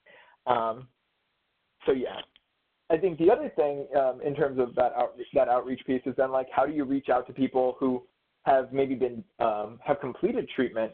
And I think this is like another potential opportunity for outreach workers. A lot of programs will do kind of follow-up surveys for documenting and data purposes. And it can be difficult to kind of find people who are willing to answer survey questions to say like, oh, how are you doing? How's, you know, what's happened since you left the treatment program? And so I think that's one other option of how you can incorporate outreach workers after treatment, is getting people to follow up and engage in that way. So some safety strategies for folks who are doing the outreach themselves. So work in pairs, don't go in large groups. So it's kind of, if you have one other person there, you have a person who can look out for you. But if you walk up to somebody in the community with 3, 4, 5 people, I think that can be really intimidating and overwhelming. Kind of find set locations and hours, so being very consistent about that sort of thing. Make sure someone else at your program knows where you are and where you're going, and I think consistency can really help with that as well. We said this already, but don't approach people who don't want to be approached, right? And give people the opportunity to say, I'm not interested right now. Don't interrupt sale of drugs or sex or arguments. When you see that going on, it's just not the best time to engage. And so I think being mindful of your own safety in that situation is really important. Don't wake people up. I said that before, but it can't be said enough. Having a safe word and an escape plan, I think this is really useful, and I think something that comes from, when you work with a partner over time, you start to build this up. But basically, it might just be eye contact, it might be a code word, but letting people know letting your teammate know when you might feel uncomfortable and when you feel like you need to move away from the situation. And this kind of goes along with that, but really just trust your gut. You can always come back. If it doesn't feel safe in that moment, then try to move away from it. And if anything like that ever comes up, where you feel uncomfortable or where your partner seems to feel uncomfortable or where you walk away from a situation, be sure to debrief it and to talk about, like, what happened, what can we do differently, what did we not like. I think those are all kind of different things that happen. And so, in the same way that we're sort of like reading the people who we're trying to approach in the community, trying to read our partner and make sure that we're aware of each other and what's going on. So those are some of the safety strategies. I think there's more that might be discussed, but I think, again, if you are doing outreach, I would really recommend doing it with a partner. And actually, at the organization where I did outreach, it was actually an official policy at the organization that when doing community outreach, you had to have the option of having at least one other person there with you. So that was kind of like a staffing consideration there that I think is really, really valuable and also helpful for, not only engaging, because you might be encountering groups, but also making sure that you are, as a worker, are safe in the community. Fitting outreach into services, I think we might have touched on all of these already, but just as kind of like this is like the checklist of, kind of bringing it all together. So one of the valuable things I think outreach provides us with is a great opportunity for how to integrate peers and people who are in recovery themselves into our programs. So we know that having people with lived experience is extremely valuable in terms of the perspective that they provide to the programs, to the policies, to the staff, and letting people know what it's like going through this process of treatment. And I think that same knowledge can be filtered out into the community to help people who are interested in services or who might not be interested in services. It also, I think it gives peers an opportunity, right? So before a peer might go to school for like a counseling degree, a social work degree, a CADC, but before they make kind of that investment to sort of get a feel for what it's like being in the treatment world. And so I think also my experience with peers is so many people who are in recovery kind of get to this point where they say, I feel good now, I feel secure in my recovery, and I want to give back to people. And I think outreach is just this amazing opportunity to bring people who are in recovery into the process and to help them help our programs out. So the engagement process, obviously just like getting out there, finding people who might be interested in our services, building relationships with them. That's where outreach fits into engagement. I think that's the main focus of what outreach does. But also the intake and assessment. Like I said, outreach workers, in taking the time to build that relationship, they're going to have a really good idea of what are the different needs that this person has, what are the different challenges that they're facing. The case management and ongoing support, so there might be little things, right? So the case manager, I mentioned transportation before, so that's, I think, one of the most basic forms of support that an outreach worker could provide, by helping a person get from point A to point B.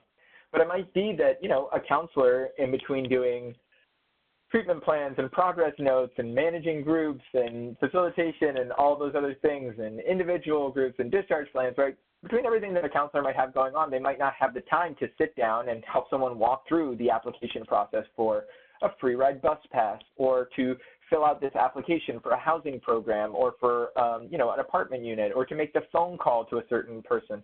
So outreach workers, again, those little things make such a big difference for people, but that kind of case management and ongoing support. And then what I just mentioned, which is the idea of follow-up and aftercare services. So, you know, formally or informally, the outreach worker can be someone who at 3 months, 6 months, or a year after services just gives the person a call and says, how are you doing? You know, how have things been? Is there anything else you need help with? That, like, our relationship with people really doesn't end at the discharge plan.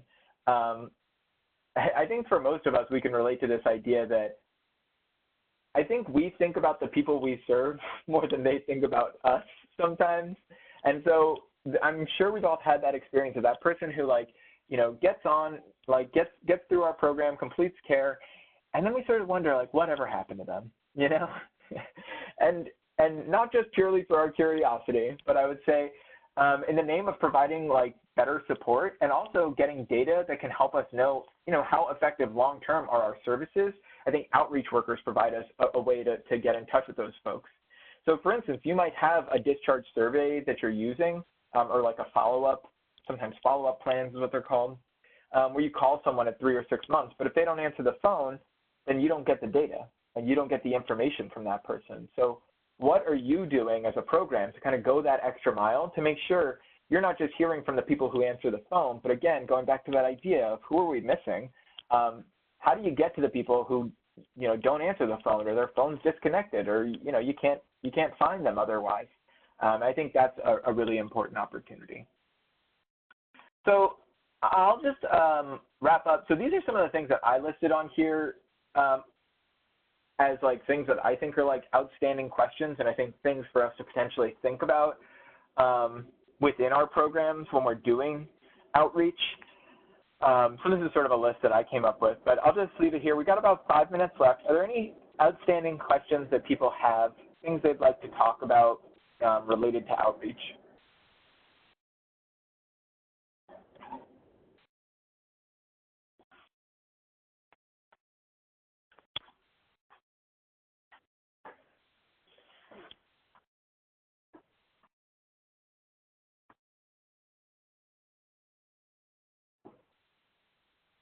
I see some compliments. Thank you. That's very nice. Criminal background, someone mentioned before about how hard it makes it for folks to find jobs.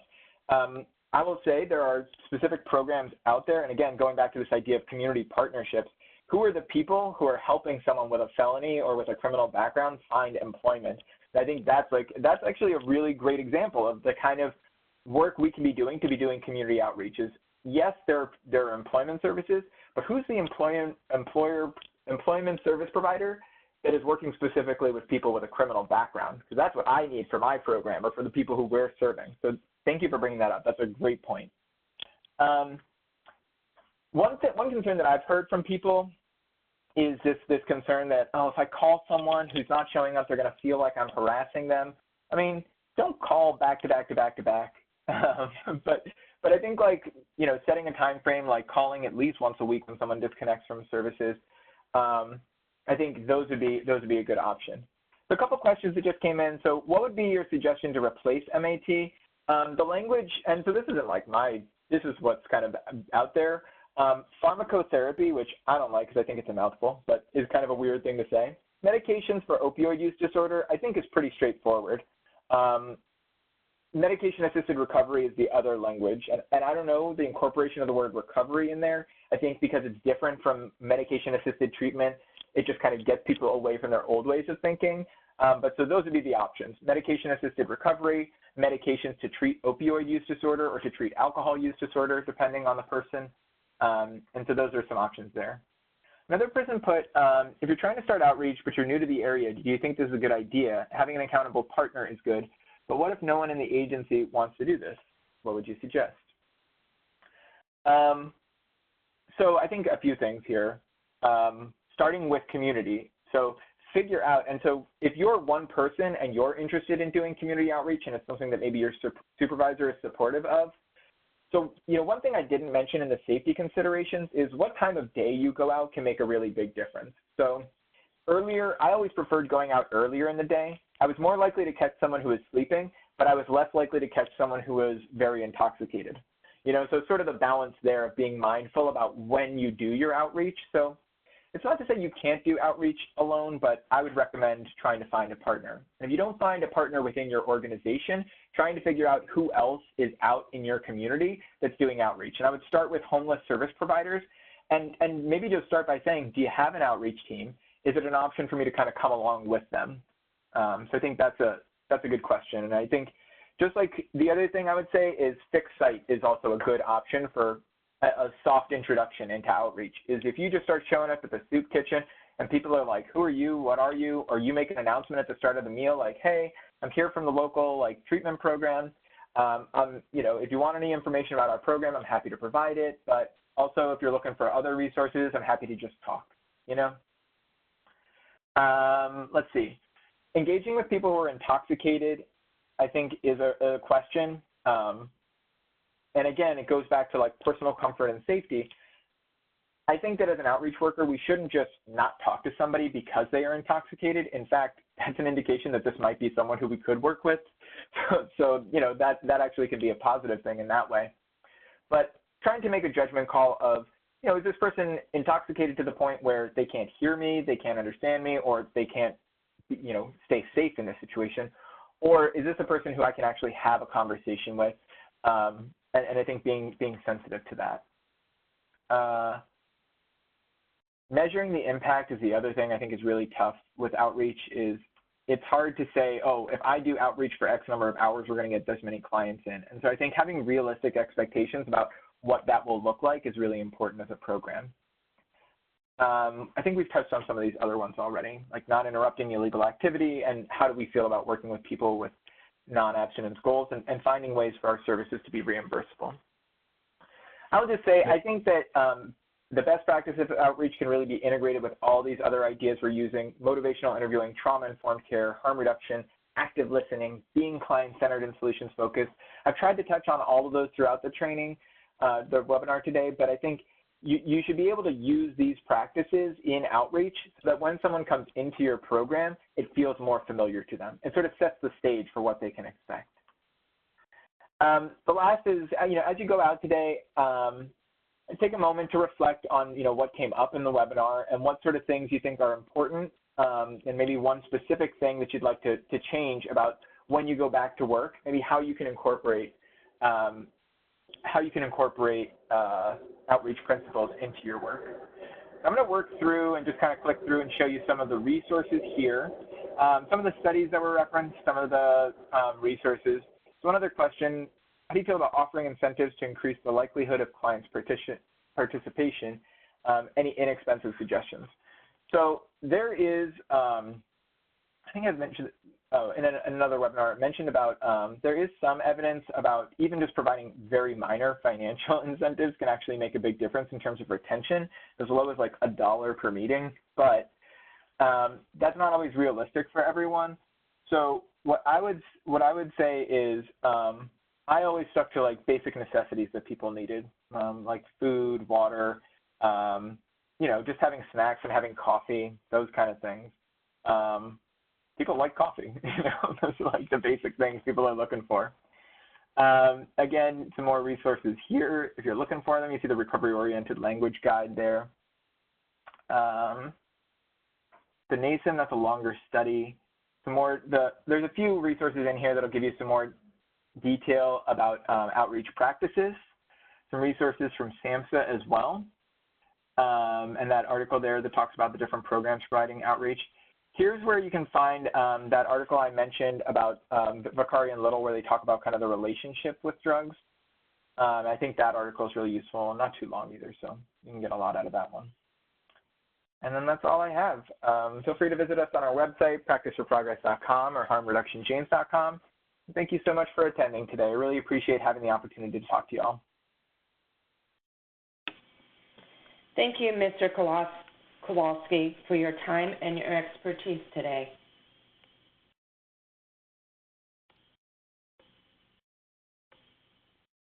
As we conclude today's webinar, your browser will take you to an evaluation on VADA's new website. If you want to receive CE credits or a statement of credit for this event, please complete the evaluation. You will be prompted to register or sign in to complete the evaluation.